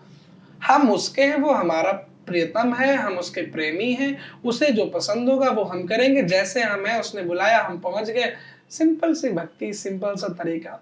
तो कपड़े महत्व तो नहीं करते, महत्व करती हमारी मानसिकता कैसी, विचारों का खेल है। सतयुग में हिरण्याक्ष राक्षस है, सतयुग में होने के बाद भी राक्षस है, और कलयुग में कलयुग है और मीरा रहती है। वो सतयुग में भी रह के राक्षस है और मीरा कलयुग में रह के भी भक्त है। क्यों? विचारों का परिवर्तन है। माया कभी भी किसी वस्तु में नहीं होती है। कई लोग अभी कोई महाराज जी बड़ी गाड़ी में जाए, बोलते हैं आजकल के महाराज तो बड़े मॉडर्न है, बड़ी गाड़ियों में चलते हैं, ऐसा होता है। कोई संत आ जाए, लोग तुरंत कमेंट कर देते हैं। क्या पहले ऐसा नहीं था? वशिष्ठ जी सिंहासन पर बैठते थे दशरथ जी के बगल में, विश्वामित्र जी, जमदग्नि जी, कितने सारे साधु संत, बड़ी बड़ी लग्जरी व्यवस्थाएं थी। और अम्बरीश राजा, जिन्होंने राजा होते हुए भगवान को पाया, दशरथ राजा होते हुए भगवान को पाए, बड़े बड़े राजा पाते थे। तो अगर वस्तु में माया होती तो इनको भगवान कभी मिलते ही नहीं। माया वस्तु में नहीं है, माया विचारों में है।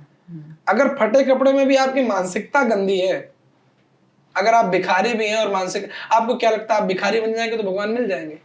अगर लग्जरी से भगवान नहीं मिलते हैं तो आप भिखारी बन जाइए, जाइए कृष्ण की प्राप्ति कर लीजिए, हमको भी मिल जाए तो उनका नंबर दे दीजिए। माया वस्तु में नहीं है, माया विचारों में है। तो इस चीज से मैं आपकी एग्री हूं। मुझे लगता है लोग कमेंट भी मुझ पे बहुत बुरी करने वाले हैं कि हाँ, लेकिन मर्यादित वस्त्र होने चाहिए, चाहे वो जींस हो, चाहे कुछ। समय के साथ बदलाव जरूरी है। पहले ब्रह्मास्त्र होता था, अभी गन हो रही है, मिसाइल हो रही है, चीजें वही है पर थोड़ा सा तरीका बदल गया है। तो इसलिए बदलाव जरूरी है, पर आप सब कुछ बदलिए, पर अपनी संस्कृति और अपनी सभ्यता को कभी नहीं बदलिए। हमारी संस्कृति, हमारी सभ्यता जो है उसको ध्यान में रखते हुए आप आगे बढ़िए। एक मिनट मैं आपको रोकना चाहूंगी। जी जी। आपने अभी कहा कि अपनी संस्कृति, अपनी सभ्यता इसे साथ में लेके चलें, लेकिन जो बच्चे हैं अभी, उनको स्कूल की एजुकेशन तो लेनी है, पढ़ाई तो उनको करनी है, और इतने सारे सब्जेक्ट्स हैं उनको पढ़ने के लिए। क्या उसके अलावा जो बाकी और एज के लोग हैं, कोई काम कर रहा है, कोई ऑफिस जा रहा है, कोई घर संभाल रहा है, इन सारे चीज़ों के साथ में हम कैसे इसे साथ में लेके चल सकते हैं और बिना किसी एक को भी तकलीफ दिए, किसी में कोई कम ना हो? बिल्कुल, देखिए इसमें कुछ छोड़ना तो है ही नहीं। संस्कृति अपनाने के लिए कुछ छोड़ना है ही नहीं। हमारी भारतीय संस्कृति अपनाओगे तो आपका जो आप एजुकेशन में उसका भी निर्माण होगा। अब हमारी पढ़ाई जो है, जब शिक्षा में जाते हैं तो कॉलेजेस में बताया जाता है कि मॉर्निंग में उठो। हमारी संस्कृति में कहा गया सुबह उठिए, सुबह जिस समय पढ़ते हैं आप तो आपको बहुत जल्दी चीजें याद होती हैं। और विज्ञान कहता है कि सुबह का जो वातावरण होता है पूरे दिन में सबसे अच्छा वातावरण होता है। दिन की शुरुआत होती है, हमारे जीवन में, हमारे माइंड में कोई थिंकिंग नहीं चल रही होती, कुछ करना नहीं होता, कुछ परेशान नहीं होते, वायु में भी ऑक्सीजन की मात्रा बहुत अच्छी होती। तो हमारी संस्कृति कहती है आप सुबह उठिए, आप सुबह उठिए, अपनी पढ़ाई करिए। भगवान कभी कहते नहीं कि लंबी चालीसा सुनाओ। तुम जो पढ़ते हो, स्टूडेंट है वो कैसे भक्ति करे, सिंपल सा फॉर्मूला है। आप जैसे केमिस्ट्री पढ़ रहे हैं, फिजिक्स पढ़ रहे हैं, आप अपनी पढ़ाई को भगवान को समर्पित करिए। भगवान जी ये विषय है, मैं आपको सुनाना चाहता हूँ। भक्ति में किसी दूसरे का भाव सुनाना कॉपीराइट लग जाएगा। मीरा ने कहा हेरी सखी मैं तो दर्द दीवानी, मेरो दर्द न जाने कोई। तो मीरा को वो दर्द हुआ तो कहा। अब आज 20 मीरा ढोलक बजा के गा रहे हेरी सखी मैं तो दर्द दीवानी, पर क्या रियल में उनको दर्द हुआ? नहीं हुआ। सूरदास कहते हैं निस्दिन बरसत नैन हमारे, तो उनके नैन बरसे हैं, वही पद हम गा रहे हैं, तो क्या हमारे नेत्र बरसे? हमें भक्ति में कॉपीराइट नहीं चाहिए, हमारे अपने भाव। अब बच्चे हैं, उनका धर्म है पढ़ना। आप फिजिक्स पढ़ रहे हैं, भगवान के आगे बैठ के ठाकुर जी ये लो हम आपको सुना रहे हैं, भगवान वो भी सुनेगा। जो भगवान गरुड़ की भाषा सुन सकता है, जटायु की भाषा सुन सकता है, एक चींटी को भी भगवान जानता है क्या देना है। एक कौवे को भी जानता है भगवान क्या देना है। दुनिया में जितनी भाषाएं बोली जाती है वो सब भाषाएं भगवान समझता है। क्यों? क्योंकि भगवान भाषा को नहीं, भाव को महत्व देता है। आपके जो सब्जेक्ट है आप उनको ठाकुर जी को सुनाइए। कोई जरूरी नहीं आपके पास मंदिर जाने का टाइम नहीं, आप घर पे ही वृंदावन जाने का टाइम नहीं, कोई बात नहीं, आप घर पे ही वृंदावन बनाइए। संत रविदास हुए तो उन्होंने एक कोने में वृंदावन बना लिया, एक कोने में अयोध्या, एक कोने में काशी, एक कोने में हरिद्वार। पूजा करते कहते ठाकुर जी चले वृंदावन, उठ के वहां चले जाते। आप वृंदावन का मतलब है जहां रसिक रहे। वृंदावन का मतलब ये नहीं जहां बड़े बड़ा वन हो, बड़ा बड़ा पहाड़ हो। अगर वन से वृंदावन होता तो मुंबई में बहुत बड़े बड़े वन है। आप कितने रसिक हैं। तो डेली लाइफ में आपको कुछ संस्कृति के लिए कुछ छोड़ना। हमारी संस्कृति कहती है माँ बाप को प्रणाम करो, प्रणाम करने से जो है 4 चीजें बढ़ेंगी, आयु, विद्या, यश, बल। बड़ों का प्रणाम करो। तो आज की लाइफ में अगर आप ये डेली रूटीन में शामिल कर लेंगे तो आपकी बड़ी प्रशंसा होगी। उनके यहाँ गया था, उनका बच्चा बड़ा अच्छा मुझे प्रणाम कर रहा था। हमारी संस्कृति कहती है कि भोजन करते वक्त बोलना नहीं चाहिए। अगर आप भोजन करते वक्त नहीं बोल रहे हैं तो आपके लिए फायदा है, आपकी पाचन क्रिया में। आप विज्ञान क्या कहता है, मेडिकल साइंस कहता है आप जितना मौन रह के भोजन करेंगे आप उतना लाभदायक होगा, जितना चबा चबा के भोजन करेंगे। आप उसको फॉलो कर लिए।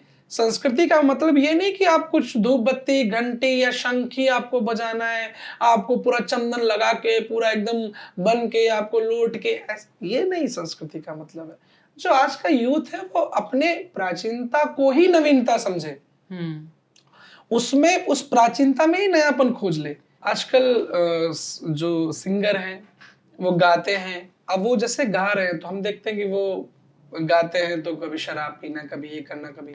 अगर वो और आगे जाना चाहते हैं तो अपने उसी गायन को वो गाते गाते भगवान को समर्पित करें। कितनी अच्छी बात होगी। दुनिया का कोई ऐसा चीज नहीं बना जो भगवान को हो नहीं सकती। अब गाने हैं, चंदन सा बदन चंचल चितवन। दुनिया में चंदन सा बदन किसका है? भगवान का ही हो सकता है। अगर किसी स्त्री या पुरुष का होता है 10 दिन ना है, चंदन सा बदन इतना महकेगा कि बगल में कोई नहीं बैठेगा। इंसान जब मर जाता है तो वही चंदन सा बदन, लोग कहते हैं भैया जल्दी लेके जाओ। क्यों? बोले बदबू आने लगी। अपने प्रत्येक गीत को, गायन को आप संस्कृति ऐसे फॉलो, अपने प्रत्येक कर्म को आप संस्कृति से जोड़ दीजिए। आप जैसे आप किचन में जाते हैं, अभी तक आप बहुत कैसे भी घुस जाते थे, आप कुछ भी वहीं खा लेते थे। आप अपने किचन को अच्छा करिए, आप चप्पल निकाल के जाइए, उससे आपका साइंटिफिक तरीके से भी फायदा होगा। बहुत सारे जो कीटाणु हैं वो आपके किचन में प्रवेश नहीं करेंगे, आपको हेल्दी खाना मिलेगा। ये संस्कृति से ही तो आता है।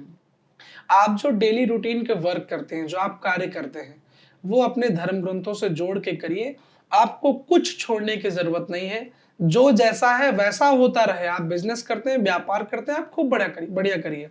व्यापार में आपके पास पैसा आ रहा है, कोशिश करिए बहुत पाप का पैसा ना आए। इससे पाप का पैसा आएगा उस समय तो अच्छा लगेगा, जिस दिन आपके पास आपकी बात कहीं बाहर लीक हुई तो आप पकड़े जाएंगे। तो हम ऐसा ना करें तो हमारी संस्कृति हमारी रक्षा करेगी। संस्कृति क्या कहती है? धन कमाओ। और धन कमाने में, व्यापार में थोड़ा झूठ भी बोलो तो पाप नहीं लगता। ये हमारे शास्त्र कहते हैं। सच में? बिल्कुल। 3-4 जगह ऐसी है जहां झूठ बोलने से पाप नहीं लगता। एक, गौ हत्या अगर आपके झूठ बोलने से रुक रही है, अच्छा, आप झूठ बोल दो।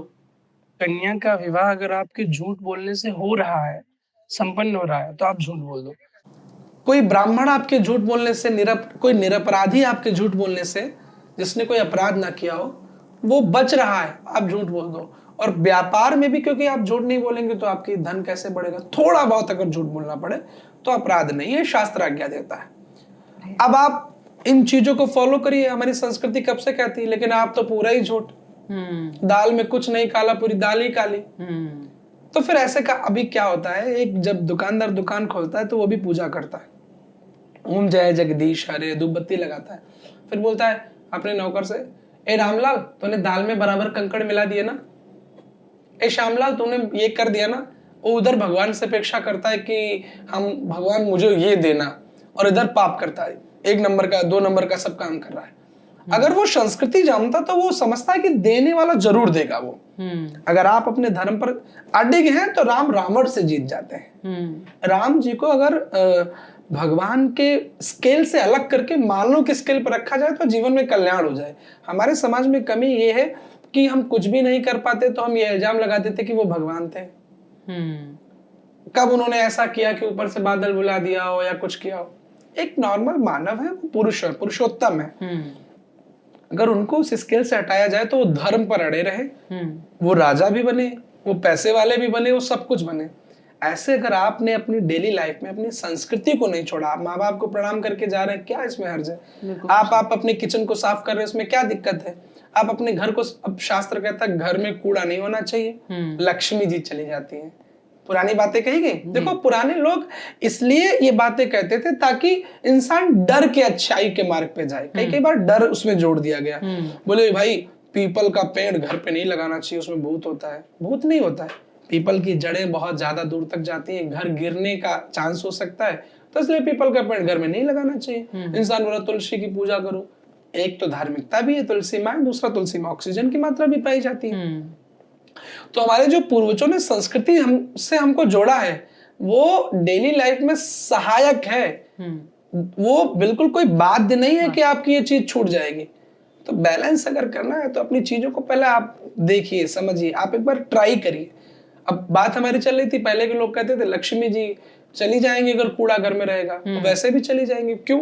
आपके घर में बहुत गंदगी रहेगी, बहुत जम्स आएंगे, कीटाणु आएंगे, आप बीमार होंगे, तबीयत खराब होगी, डॉक्टर के पास जाएंगे, और डॉक्टर के पास जाएंगे तो डॉक्टर को नारियल तो नहीं देंगे पैसे ही देंगे। फिर वो पैसे तो फिर बढ़िया रूप से लेगा वो। तो इसलिए कहा लक्ष्मी चली जाएंगी।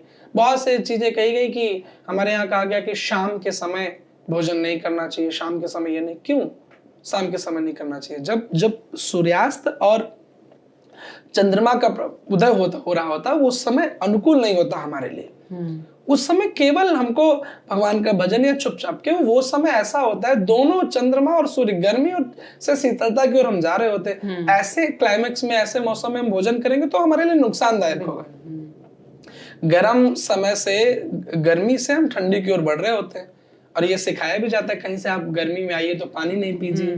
तो हमारे पूर्वजों ने हमारी संस्कृति में विज्ञान छुपाया हुआ है, सब वो विज्ञान छुपा के रखा है, पर लोगों को लगता है कि ये कैसे, ऐसा नहीं हो सकता। और बाद में आज पूरी इंडिया हमारे विज्ञान को ही फॉलो कर रही है। बिल्कुल सही। बहुत सी चीजें हैं जो दूसरा रूप है। अभी डॉक्टर जो वो फूकने की देता है ना, वो उसको एक मशीन आती है, फूकता है, अस्थमा की बीमारी होती है। अभी शंख क्या है? घंटी जब बजती है तो एक जो मस्तिष्क होता है उसको शांत करने का सबसे, आप जब घंटी बजाएंगे, घंटी के नीचे कभी आप खड़े होते हैं, उसमें से एक विकर्णी, एक उसमें से ऊर्जा निकलती है। वो ऊर्जा हमारे मस्तिष्क को केंद्र में लाती है। आप जब घंटे की तान सुनेंगे तो एकदम दिमाग आपका स्थिर होगा। आज उसी को लोग थेरेपी बना रहे हैं, उसी को सब बना रहे हैं, कर वही रहे हैं, बस जान नहीं पा रहे कि ये बहुत पहले का है। तो संस्कृति कुछ भी छुड़वाती नहीं है। आप अपने कल्चर को लेके आप आगे आइए, और कुछ छोड़ने की जरूरत नहीं। बस आप अपने दिमाग चेंज करिए कि ये ऐसा नहीं कि बहुत पुराना है या इससे कुछ नुकसान होगा। आप इनको फॉलो करिए, आपकी पढ़ाई में भी और चीजें विकास होगा, आपका शिक्षा में भी आप बढ़ेंगे। वाह, बहुत, मुझे ये आंसर आपका अभी तक का सबसे बेस्ट आंसर लगा है, क्योंकि आप सचमुच ये चीज कह रहे हैं कि आज दुनिया में जो चीजें हो रही हैं, जो हम बहुत प्राउडली बोलते हैं कि हमारी कंट्री का है, जो वहां पर गया है, आज लोग भगवत गीता पढ़ रहे हैं, वहां पर लोग संस्कृत सीख रहे हैं, योगा सीख रहे हैं, तो वो हमारे ही तो संस्कृति से निकली हुई चीज। बिल्कुल। तो बहुत गर्व महसूस होता है। आज पूरा विश्व योगा कर रहा है। बिल्कुल। बड़े बड़े डॉक्टर जो बीमारी का इलाज नहीं कर पा रहे, वो योगा कर दे रहा है। तो ये कहाँ से निकला? हमारी भारतीयता से तो निकला। तो इसलिए इसको छोड़ना ही नहीं है, किसी को नहीं छोड़ना, इसको अपना के चलना है। अब बाकी सारी चीजों के साथ में इसका मेन जगह होना चाहिए हमारे लिए। बिल्कुल, स्थान जरूर देना चाहिए। आपके हिसाब से धर्म क्या है? जैसे हम जब कहते हैं कि पूजा पाठ करो, आपने अभी कई बार कहा कि धूप बत्ती दिखाओ, घंटी बजाओ, ये सिर्फ पूजा पाठ नहीं होती है। तो जैसे लोग सेवा करते हैं, वो धर्म है, या क्या एग्जैक्टली धर्म क्या है? धर्म जो शब्द है द्रा धातु से बना है। द्रा माने होता है धारण करना। अच्छा। दो रूप मैं आपको बताऊंगा। एक रूप जो हम सामने वाले से अपेक्षा रखते हैं अपने लिए, वो हम कर्म करें, वही धर्म है। सामने वाले से क्या, एक चोर भी सोचता है सामने वाला सच बोले। अच्छा, हाँ। एक चोर भी सोचता है सामने वाला ईमानदार हो के आए। एक महा झूठा आदमी सोचता है कि मैं तो झूठ बोलूं पर सामने वाला सच बोले। हाँ। आप वही दूसरे के साथ करिए, पहला। दूसरा, धर्म के 10 लक्षण है। धृति क्षमा दमोस्तेयम शौचम इंद्रिय निग्रह धीर विद्या सत्यमक क्रोधो दशकम धर्म लक्षणा, शास्त्र आज्ञा देता है।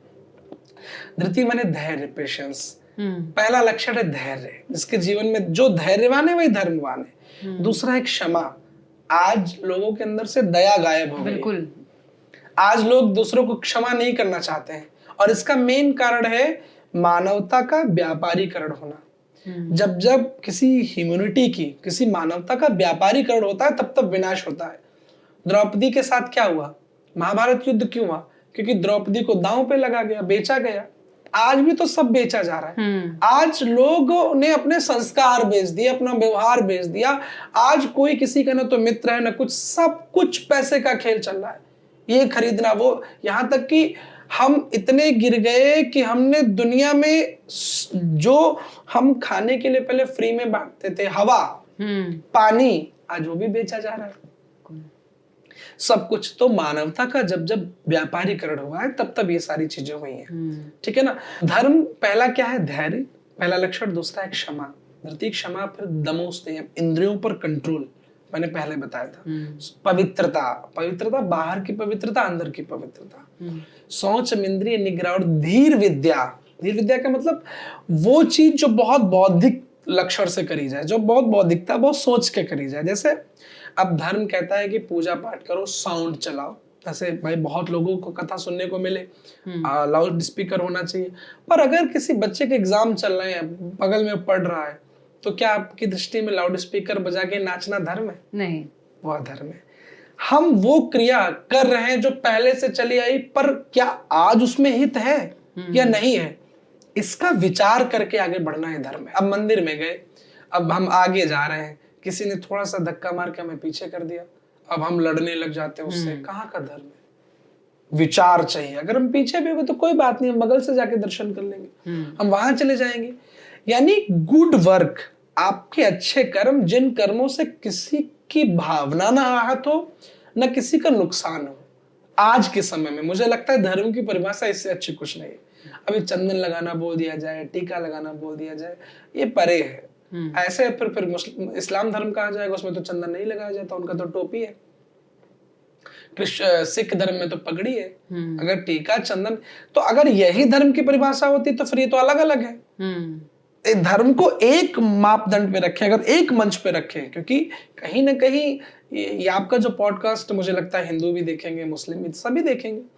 तो धर्म को अगर एक मंच पे रखा जाए तो सबसे बड़ा धर्म है मानवता, सबसे बड़ा धर्म है सेवा, सबसे बड़ा धर्म है परोपकार। आज किसी का एक्सीडेंट हो जाता है तो एम्बुलेंस लाने वाले कम लोग मिलते हैं, वीडियो बनाने वाले ज्यादा लोग मिलते हैं। वीडियो बना के पोस्ट करेंगे, क्या वो धर्म है? आज सबसे बड़ी समस्या ये, एक स्केल पे अगर लाया जाए तो सबसे बड़ा धर्म है परोपकार। और रामचरितमानस में यही लिखा है, परहित सरिस धर्म नहीं भाई। आप अगर 4 कुंटल लड्डू भगवान पे चढ़ाने जा रहे हैं और बीच में आपको लग रहा है कि सही में कोई भिखारी बैठा है भूखा, सच में भूखा, अभी एक्टिंग करने वाला भिखारी नहीं, और अगर आप उनमें बांट दे रहे हैं, तो पहला ये वक्ता शिवानंद जो व्यासपीठ से बोलता है, मुझे लगता है उससे बड़ा कोई धर्म नहीं है। भगवान क्या कहते हैं? कैसे भगवान खुश होंगे? किसी ने भगवान से पूछा कि आप कैसे प्रसन्न होते हो, तो भगवान ने कहा, किसी ने कहा कि क्या राम जी कैसे प्रसन्न होंगे, तो कहा नीले कपड़े, नीलांबुज श्यामल कोमलांगम, नीले, और राम जी को दधी भात बहुत। राम जी बोले नहीं नहीं नहीं भाई, ये अलग करो मुझे। मैंने जो किया आप वही जीवन में करो, वही धर्म है। राम जी ने माँ बाप की बात मानी, समाज की बात मानी, समाज की, आप वही करो, राम जी खुश हो जाएंगे। शिव जी क्या है? दानी, आप भी दान करने लगे, शिव जी खुश हो जाएंगे। कृष्ण क्या है? कृष्ण योगीराज है, विवेकी है, विवेकपूर्ण जीवन, आप ऐसा जीवन जो वो भी खुश हो जाएंगे। भगवान खुद यही कहते हैं कि वो धर्म नहीं है जो तुम सोच रहे हो। हम किसी की, जब एक किसी मुस्लिम शायर की पंक्ति है, इबादत नहीं है माला को घुमा देना, इबादत नहीं है माला को घुमा देना, इबादत है किसी भूखे को खिला देना, इबादत है किसी उजड़े को बसा देना। हम डिपेंड करता, हम संसार में आके कितने लोगों के काम हम आए। पूरे दिन में आप एक माला मत करो, एक अच्छा काम कर लो पूरे दिन में। आप देखना माला से ज्यादा खुशी आपको उस दिन मिलेगी कि मैंने आज एक अच्छा काम किया। और जब आप सेवा में आगे आओगे, मैं भक्ति का विरोधी नहीं हूं, हनुमान जी हमेशा सेवा करते हैं। जब आप सेवा में आगे आ जाओगे, परोपकार में आ जाओगे, तो सेवा और परोपकार का फल यही है कि वो तुम्हें भजन में जोड़ देगा, वो तुम्हें भगवान से जोड़ देगा। ये उसका परिणाम है। और आप बिना सेवा किए, बिना भजन किए भक्ति में जाओगे तो घमंड आएगा। अब तुमने कभी संतों की जूठन तो उठाई नहीं।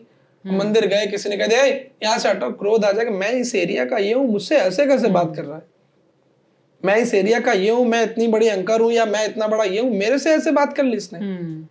वो ईगो आ जाएगा। क्यों? क्योंकि तुमने सेवा नहीं की, संतों के शरण में नहीं गए।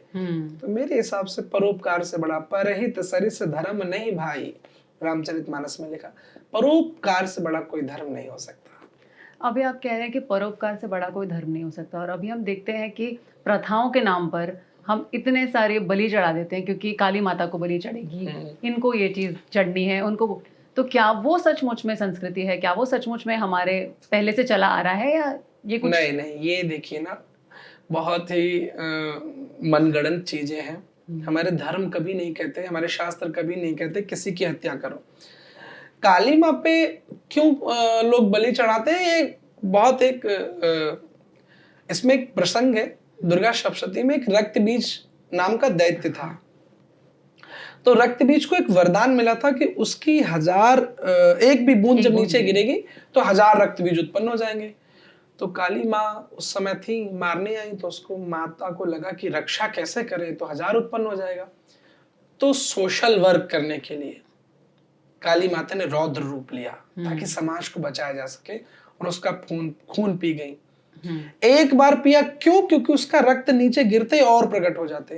अब एक बार वो रक्त बीज था, आज तो रक्त बीज नहीं है। अब लोगों ने उसको परंपरा में ढाल लिया कि नहीं, काली माँ तो खून ही पिएंगी। अरे भाई, खून तब न पिए जब कोई रक्त बीज हो। उन्होंने एक बार वो रूप लिया, आपने उसको परंपरा में ला दिया। आज मुझे लगता है कि सालों से हनुमान जी बेसन के लड्डू खाते चले आ रहे हैं। क्यों भाई? हनुमान जी को पनीर पकौड़ी नहीं पसंद है? क्या हनुमान जी को परहेज है कि हम नारियल पानी नहीं पियेंगे? क्या हनुमान जी को परहेज है कि हम आलू की सब्जी नहीं खाएंगे, या हम रोटी नहीं खाएंगे, या हम काजू कतली नहीं खाएंगे? पर लोग, भारत में ना एक सबसे बड़ी कमी है हमारे, हम किसी चीज को परंपरा में लेके चले आते हैं। कृष्ण जी के नाम आते ही सबसे पहले माखन। अब मुझे पर्सनली पूछा जाए तो मुझे पोहा बड़ा पसंद है। अब किसी ने कहा महाराज जी आपको पोहा पसंद, तो एक पोहा लेके आ गया, मुझे अच्छा लगा। आप ले आओ, थोड़ा और अच्छा लगे। अब सारे भीड़ पोहा लेके आ रही, तो मुझे कैसा लगा? अरे यार, बड़ा बेकार काम किया, बता दिया कि पोहा अच्छा लग रहा है। कृष्ण भी तो ऐसा कहता होगा, सब कोई मक्खन। नहीं भाई, कुछ और भी ट्राई करो, समथिंग न्यू। भक्ति में थोड़ा नयापन होना चाहिए। आज का आदमी बहुत बहुत खोया हुआ है। उससे कोई कह दे कि भाई हनुमान जी की पूजा करो, काम बनेगा, तो बोले कैसे करें? बोले वो पीपल वाले हनुमान जी की पूजा करो। अब इंसान बाइक पे बैठेगा और पीपल वाले हनुमान जी को ढूंढने निकलेगा। रास्ते में 500 हनुमान पड़ेंगे, उससे मतलब नहीं है। वो जाएगा, पीपल वाले हनुमान जी ढूंढेगा, उनको लड्डू चढ़ाएगा, तब सोचेगा हमारा काम बनेगा। कितना मूर्ख व्यक्ति है। आजकल इंसान भक्ति करेगा नहीं, कर्म करेगा नहीं, सोचता। आजकल का जो मानव है ना, शॉर्टकट चाहता है। वो चाहता है कोई बाबा जी की बूटी मिल जाए, कोई बाबा आ जाए।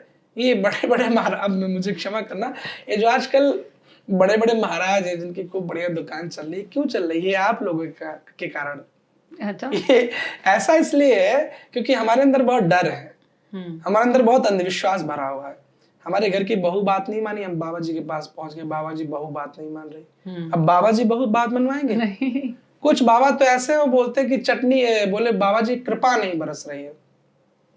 बोले मेरे दिमाग में पता क्यों नहीं समोसा चल रहा है, समोसा खाओ कृपा बरसेगी।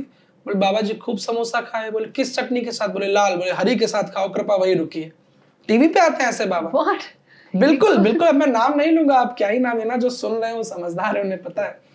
आजकल बोले ये नारियल चढ़ाओ, यहाँ तो काम बनेगा, वो अर्जी लगाओ।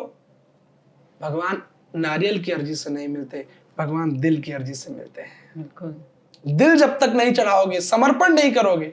आज इंसान डरा हुआ है, एक नींबू मिर्च कहीं मिल जाए उसको रास्ते में, बाप रे, दुनिया भर का वैज्ञानिक पढ़ाई बताने वाला आदमी खत्म। यार नींबू मिर्च मिल गई, अभी कुछ बुरा होने वाला है। हाँ। हमें नींबू मिर्च मिल जाए जब हमारे किसी, तो हमसे कहते हैं कुछ मत करो, उसे उठाओ, उठा के घर लेके आओ, घर में लो, मिक्सी में बढ़िया नींबू निचोड़ो, मिर्चा और एक आम और खरीद लाओ, बढ़िया चटनी बनाओ, खाओ। कुछ नहीं होने वाला। जिसका रक्षक परमात्मा हो, जो भगवान की शरण। एक तरफ आप वैज्ञानिकता की बात करते हो, एक तरफ आप नींबू मिर्ची में अटके हो। ये दोगलापन क्यों? सबसे बड़ी कमी यही है। तो क्या आप बोल रहे हैं कि जादू टोना, काला जादू ये सब नहीं होता? मैं बिल्कुल इस पे विश्वास नहीं करता। आप बताइए, अगर जादू टोना अगर ही कुछ होता तो प्रधानमंत्री पे जो विपक्ष की पार्टी वो जादू टोना कर दे। या ऐसा कोई आपके संपर्क में हो तो मुझे उसका नंबर जरूर देना। मेरा एक यजमान है, वो कुछ देता नहीं मुझे। अरे बाप रे। मैं उससे जादू टोना कर दूं, बड़ा पैसे वाला है। अगर कोई हो तो मुझे देना। नहीं यही कमी है, बड़ी बड़ी बातें मारना और उसको अपनाना, दोनों में अंतर है। कह देना और उसको करना बहुत अंतर है। अभी इंसान क्या ना, नवरात्रि आएगी तो उसमें कलश रखा जाता है, उस पे जौ बोए जाते हैं। अगर जौ बड़े बड़े हो गए, बोले देवी जी बहुत प्रसन्न है। जौ नहीं निकले, अरे बोले इस बार तो माता जी प्रसन्न। अब जौ बताएंगे कि भगवान प्रसन्न है कि नहीं प्रसन्न है। रोज हनुमान चालीसा का पाठ करता हो, तो एक दिन ना करे और गाड़ी पंचर हो जाए, बोलेगा आज चालीसा नहीं करी गाड़ी, मतलब हनुमान जी इतने फ्री बैठे कि तुम्हारी गाड़ी पंचर करने आएंगे। तो ये दुर्भाग्य है, हमारा दोगलापन है। तो कुछ परंपराएं बहुत गलत तरीके से, कुछ कथाएं बहुत गलत तरीके से प्रेजेंट करी गई। हम आपके पॉडकास्ट के माध्यम से यही कहेंगे, अपने धर्म ग्रंथों से जुड़िए। अगर नहीं जुड़े तो आने वाला समय ऐसा है कि आपके रामकृष्ण सिर्फ व्हाट्सएप तक सीमित रह जाएंगे। आपके आज, और वो चालू हो गया है। जितनी तन्मयता से लोग क्रिसमस मनाते हैं, क्या रामनवमी मनाया? और एक बोला वो सेंटा आएगा और ये दे के जाएगा, वो क्या कभी सेंटा ने कुछ दिया? और राम जी कितना कुछ देते हैं। अभी एक ऐप आया नया, वो गिबली ऐप, आपने देखा होगा उसको, क्या बोलते हैं गिबली कुछ तरीके से, जिसमें कार्टून अपने आप को इंसान बना रहा है। आपने देखा क्या? हाँ। वो ऐप आया और बड़े से बड़े एडवांस कल्चर के आदमी ने अपने आप को कार्टून बनाया। खूब बढ़िया, जो पुजारी भी है, भगत भी है, पंडित जी भी है, खूब कार्टून बनाया अपने आप को। इंसान जो अपने आप को बहुत अच्छा बताता है, उसने अपने आप को कार्टून बनाया। एआई ने एक नया ऐप लॉन्च किया और उसका असर ये हुआ कि हम कार्टून बनने लगे। और रामायण कब से लॉन्च हुई है, गीता कब से लॉन्च हुई है? क्या कभी तुमने कृष्ण बनने की कोशिश की? क्या कभी राम बनने की कोशिश की? महात्मा गांधी या भगत सिंह आजाद, कब से उनकी कथाएं आती हैं? क्या तुम कभी भगत सिंह बने? लेकिन कितनी बड़ी मानसिकता है, आज का इंसान पॉजिटिव चीजें कम पकड़ रहा है, नेगेटिव चीजों में ज्यादा जा रहा है। और उसी का कारण है ये परंपराएं उस पर हावी हो रही हैं। कुछ अपना स्वार्थ भी है। आपने देखा होगा, शिव जी का नाम आते ही लोग सोचते हैं वो गंजेड़ी होंगे। या गांजा पियेंगे तो बोलेंगे शंकर जी का प्रसाद है। अरे भाई, कहाँ पे लिखा है शिव जी गांजा पीते थे? किसी पुराण में नहीं लिखा। खुद सारे नशे करे और इल्जाम थोप दे भगवान पे। तो कहीं कोई ऐसी किसी पुराण में बिल्कुल मुझे कोई दिखा दे किसी पुराण में भगवान गांजा पीते हो, तो मैं उसको बहुत पुरस्कृत करूंगा और उस दिन से मैं कथा करना बंद कर दूंगा। ये चैलेंज दे रहा हूं मैं। किसी पुराण में एकदम गलत परंपरा, एकदम गलत प्रथा डाली गई। हमारे भगवान कभी नशेड़ी नहीं हो सकते। शिव जी कितनी शिक्षा, एक गृहस्थी आज एक फैमिली मेंटेन नहीं हो पाती, भगवान कितने फैमिली मेंटेन करने में आगे हैं। कि भगवान शंकर के ससुर दक्ष गालियां देते हैं, जिस समय वो सभा रखी गई, वो आए, खड़े नहीं हुए, तो दक्ष ने गालियां दी। ये देखो बंदर है, ऐसा वैसा। दक्ष कौन है? शंकर जी के ससुर जी। आज किसी युवा के ससुर उसको गाली दे, किसी लड़के के, किसी दामाद के, तो घर पे जाएगा तो पत्नी से क्या कहेगा? अरे तेरे पिता ने ये किया, वो किया। शिव जी ने सती जी से एक बात नहीं कही, चुपचाप सती जी को बताया तक नहीं कि दक्ष ने मुझे गाली दी। गृहस्थ को कैसे मेंटेन करें, शिव जी से सीखिए। कितने बड़े सोशल वर्कर हैं। आज जब समुद्र मंथन हुआ तो देवता और दैत्यों के बीच में था, विष निकला, चाहते तो शिव जी नहीं पीते। उनकी क्या आवश्यकता, महादेव है, उनका डिपार्टमेंट अलग है। पर शिव जी गए और विष पिया, और एक बार भी अपने मुंह से कहीं प्रशंसा नहीं करी। आजकल का आदमी होता 2 केले बांटता है हॉस्पिटल में, 200 फोटो डालता है। तो मैं पता मैंने ये किया, मैंने वो किया। शिव जी ने कहीं एक फेसबुक पे फोटो अपलोड करी? भाई कोई देखे, सोशल साइट पे देख लो, शंकर जी एक फोटो अपलोड किए हो। शिव जी के कितने सारे गुण हैं, कितने बड़े तपस्वी हैं वो। तपस्या का मतलब ये नहीं कि आप जंगल जाएं और जंगल में बैठकर ओम करें और ये करें वो करें तो तपस्या है। चुपचाप अपने दुखों को सहन करते हुए किसी से कुछ ना कहना, ये भी जीवन की बड़ी तपस्या, और भगवान शिव करते हैं। शिव जी की पत्नी श्री सती जी जल गई और शंकर जी चुपचाप बैठे हुए, चुपचाप, एक शब्द नहीं, चुपचाप बैठे। विच्छो हो गया चुपचाप बैठे हुए हैं। कितनी तपस्या कैसी होनी चाहिए, शिव जी से सीखिए। आज के समय में हम चाहते हैं हमारा धर्म भी आगे बढ़े और दूसरी तरफ हम धर्म की टांग खींच रहे हैं। हम चाहते हैं हम प्रमोट हो और हम प्रमोट की जगह हम गलत कर्म कर रहे हैं। आज हमारे भगवान को हम ही लोग झांकी बनाते हैं, शिव जी नाच रहे हैं, गौरा जी उनके साथ में नाच रही हैं, वो गांजा पी रहे, कृष्ण जी नाच रहे हैं। किस लिए? 10-10 रुपए के लिए लोग हंसे, देखे, ताली बजाए। कितना दुर्भाग्य बात है। वो विशाल हृदय वाला शिव जिसके आगे कुबेर भी मांगते हैं, क्या उन्हें उन शिव को 10-10 रुपए के लिए नचवाना चाहिए? नहीं। मैं ये नहीं कहता कि आप स्वरूप मत बनाइए, मैं किसी के पेट पे लात नहीं मारता। आप स्वरूप बनाइए पर एक मर्यादित होना चाहिए। आज कितना बुरा प्रभाव है उसका कि हम लोग टारगेट किए जाते हैं। इनके शिव जी ऐसे बोल रहे तो नाचने आया था, अभी निकलेगी कांवड़ यात्रा। अभी आप देखना कांवड़ यात्रा आने वाली है। उस कांवड़ यात्रा में हमारे यहाँ जब कथाएं होती है तो सुदामा जी का एक किरदार आता है। मैं इस विषय को चेंज करता हूँ। तो सुदामा जी को लंगड़ा दिखाया जाता है, द्वारपाल धक्का मारते हैं और वो एकदम, क्या सुदामा जी सच में ऐसे थे? सुदामा जी भी रोते होंगे। यंग सुदामा कृष्ण के मित्र हैं, कौन कहता लंगड़े थे या ऐसे थे? और कहाँ पे लिखा कि द्वारपालों ने धक्का मारा? कहीं पे कुछ लिखा ही नहीं। एक भजन आ गया, देखो देखो ये गरीबी और दुनिया भर का, लोग उसी पे भेड़ चाल चल दिए। आपने पुराण में पढ़िए, कहीं पर भी नहीं लिखा कि धक्का मारा, सीधे प्रवेश करके गए अंतापुर तक। और द्वारपाल मिले भी तो बड़ी विनम्रता से हाथ जोड़ के। भगवान के दरवाजे पर ब्राह्मण और संतों को धक्का मारा जाए, फिर भगवान और शैतान में अंतर ही क्या रहा? एक दुनिया का सबसे बड़ा दरवाजा है, ईश्वर का दरवाजा, जहां सब जा सकते हैं, उस दरवाजे पर धक्का मारा जा रहा है। हमारी कमी है कि हम अपने, आप देखिए कितने गंदे गंदे फिल्मों में गाने शिव जी के लिए आते हैं। मैं अगर कहूँ, मुझे क्षमा करना, आप भोजपुरी इंडस्ट्री उठा के देख लीजिए, उसमें जो बहुत अच्छे हैं वो तो अच्छे हैं, उसके बाद जो गाने आते हैं, एक गौरा तेरी चुनरी बा लाल लाल रे, और ये दुनिया भर का, क्या ऐसा होना चाहिए? गौरा हमारी माँ है, हम अपनी माँ के कपड़े बताएं कि मेरी मम्मी नीली पहनी है तो बहुत हॉट लग रही है, क्या अच्छा लगेगा? या उनके बारे में इस तरीके की बातें करें, शंकर जी भंगिया पिसौले ला और पिज्जा खा लो, बाबा पीले पुदीना। कितनी दुर्भाग्य की बात है। भगवान के साथ एक मर्यादा होनी चाहिए। वो ईश्वर है, वो भगवान है, भासे भूमि गासे गगन, वासे वायु, वासे अग्नि, नसे नीर, पंच तत्व का स्वामी है वो ईश्वर। उसने सृष्टि का सृजन किया, संग्रहण किया, संहार करता है। उस भगवान के आगे हम पूरी, हमारा एक गाना वायरल हो जाए, हम पूरी मर्यादा तार तार कर दिए। ये नहीं होना चाहिए। तो इसलिए कुछ मर्यादाएं होनी चाहिए। ऐसे ही जो आपका मुख्य प्रश्न था, परंपरा भी पहले आप वॉच करो क्या सही है ये, उसके बाद उन परंपराओं में आगे बढ़ना चाहिए। तो बाबा, मुझे ये मेरा खुद का क्वेश्चन है आपके लिए। जैसे बहुत सारे हैं जो भगवत सप्ताह करते हैं और ये सारी चीजें करते हैं, इवेंचुअली वो शादी करते हैं या नहीं कर सकते हैं, या क्या आप शादी करने वाले हैं? अच्छा, जो महाराज जी, देखिए कथावाचक नाम, हाँ बिल्कुल, बहुत अच्छा प्रश्न।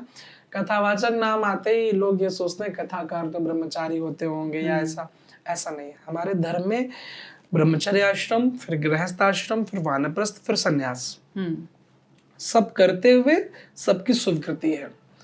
वशिष्ठ जी जितने महान ऋषि हुए, गृहस्थ आश्रम के थे, उनकी पत्नी थी, विश्वामित्र की पत्नी थी, जमदग्नि की पत्नी थी, ऐसे सारे ऋषि जिनकी पत्नी हुआ करती थी। विवाह करना, अगर आप पीले कपड़े पहनते हैं या कथा करते हैं तो उसका मतलब ये नहीं कि आप विवाह नहीं कर सकते। आप गृहस्थ, उसको सदगृहस्थ संत कहा जाएगा। आप गृहस्थ में जाएंगे, और बिल्कुल मैं भी शादी करूंगा, जल्दी करेंगे बहुत जल्दी करूंगा, बहुत जल्दी करेंगे। आते हैं आपको प्रपोजल्स? आप प्रपोजल्स देखिए ना, क्या होता है ना, बहुत एक मैं एक्चुअल बात बताऊं, ये जो शरीर है ना, ये जो मानव इंसान, जो ह्यूमन बॉडी है, तो सबके अंदर कुछ ना कुछ विकार तो रहता ही है। और जो चीजें हैं, काम क्रोध स्वाभाविक है, वो अगर है, उससे हम ऐसा खाना खा रहे तो आता है। तो हम जब जाते हैं तो नीचे जो लोग हैं, वैसे तो मैं इतना सुंदर भी नहीं हूँ, पर कभी कभी लोग अपना प्रस्ताव रखते हैं। तो अभी मेरा चूंकि उचित समय नहीं है, माता पिता की जब आज्ञा देंगे, तो जब माता पिता आज्ञा देंगे तो प्रपोजल आने से मुझे कोई फर्क नहीं पड़ता। हाँ, उसे क्या फर्क पड़ा, उससे मुझे कोई मतलब नहीं है। तो बिल्कुल स्वाभाविक आते ही हैं, उसमें आते हैं? हाँ बिल्कुल आते हैं उसमें। तो मतलब आप अभी नहीं पर कुछ समय बाद हाँ जरूर? बिल्कुल, ओके। हम माता पिता की आज्ञा से विवाह में प्रवेश करेंगे और विवाह करना भी चाहिए, उसमें क्या बुराई है। वाह, तो मुझे मुझे लगता है बहुत सारे लोग हैं जो जब आप कथा करते हैं तो नीचे बैठे हैं, उनके मन में प्रश्न है पर वो पूछ नहीं पाते हैं आपसे। हाँ बहुत सारे लोग, भाई हम शादी करेंगे। हाँ, शादी करेंगे। बिल्कुल करेंगे, आपको जो देख रहे हैं उनमें से कुछ हमारे जानने वाले भी देख रहे होंगे, आपको हम बुलाएंगे भी। और आप भी आइएगा। जी जरूर। अभी से इनवाइट है, डेट नहीं पता है लेकिन कोई बात नहीं, डेट और लड़की आप तय कर लीजिएगा परिवार के हाँ, साथ और बिल्कुल, बता बिल्कुल, दीजिएगा जरूर। बिल्कुल जी। शिवानंद भाईश्री जी, मुझे बहुत बहुत बहुत आनंद आया और मुझे सचमुच मैं भूल गई थी कि ये पॉडकास्ट है। कई बार मैं ये भूल गई कि मुझे प्रश्न पूछना है। मैं ऐसे सुन रही थी जैसे मैं आपकी कथा में आई हूँ सुनने के लिए। श्रोता तो ऐसे ही होना बिल्कुल ऐसे ही आप इतना अच्छा बोलते हैं। धन्यवाद। मुझे बहुत आनंद आया और मुझे बहुत कुछ सीखने मिला आज इस पॉडकास्ट के जरिए। धन्यवाद। आई होप आपको अच्छा लगा हो। ये एक मुझे छोटी बहुत सी अच्छा भेंट हमारी तरफ से आपके लिए। बहुत बहुत धन्यवाद। Thank you. एंड मैं आशा करती हूँ आप जब भी अगली बार आएंगे आप जरूर फिर से हमारे शो पे आएंगे और जरूर। ये आपका जो द एडी शो है, मैं जितने भी हैं इसके दर्शक हैं सभी को राधे राधे करूंगा। और ये इतना अच्छा मुझे लगा, मैं बताया ना कि मैं पहले ही आपको वॉच करता था। मैं सोचता था ये जो एंकर है इनके प्रश्न बहुत अच्छे होते हैं, तो ऐसे एक दिन मन में आया कि कभी मैं भी जाऊं, मुझे इनवाइट करें। तो तब तक आपका प्रस्ताव आया तो मुझे और खुशी हो गई। कभी कभी क्या होता है, हम ऐसे प्रश्न करते हैं जिनका कोई लॉजिक नहीं होता, उससे कोई मतलब। प्रश्न ऐसा होना चाहिए जिससे पूरे समाज को एक दिशा मिले। तो आपने इतने सुंदर प्रश्न किए। मुझे लगता है युवाओं को ये सुनेंगे, युवा जो भी ये सुनेंगे तो उनको एक नई दिशा मिलेगी। Thank you so much. धन्यवाद। आपने बहुत अच्छे उत्तर दिए एंड आई एम श्योर कि उन लोगों को दिशा भी मिलेगी और जैसा आपने कहा कि हमें अपनी संस्कृति से जुड़ के रहना चाहिए। अब मैंने तो शुरू कर दिया, आई होप सब करें। बिल्कुल। जय श्री राम।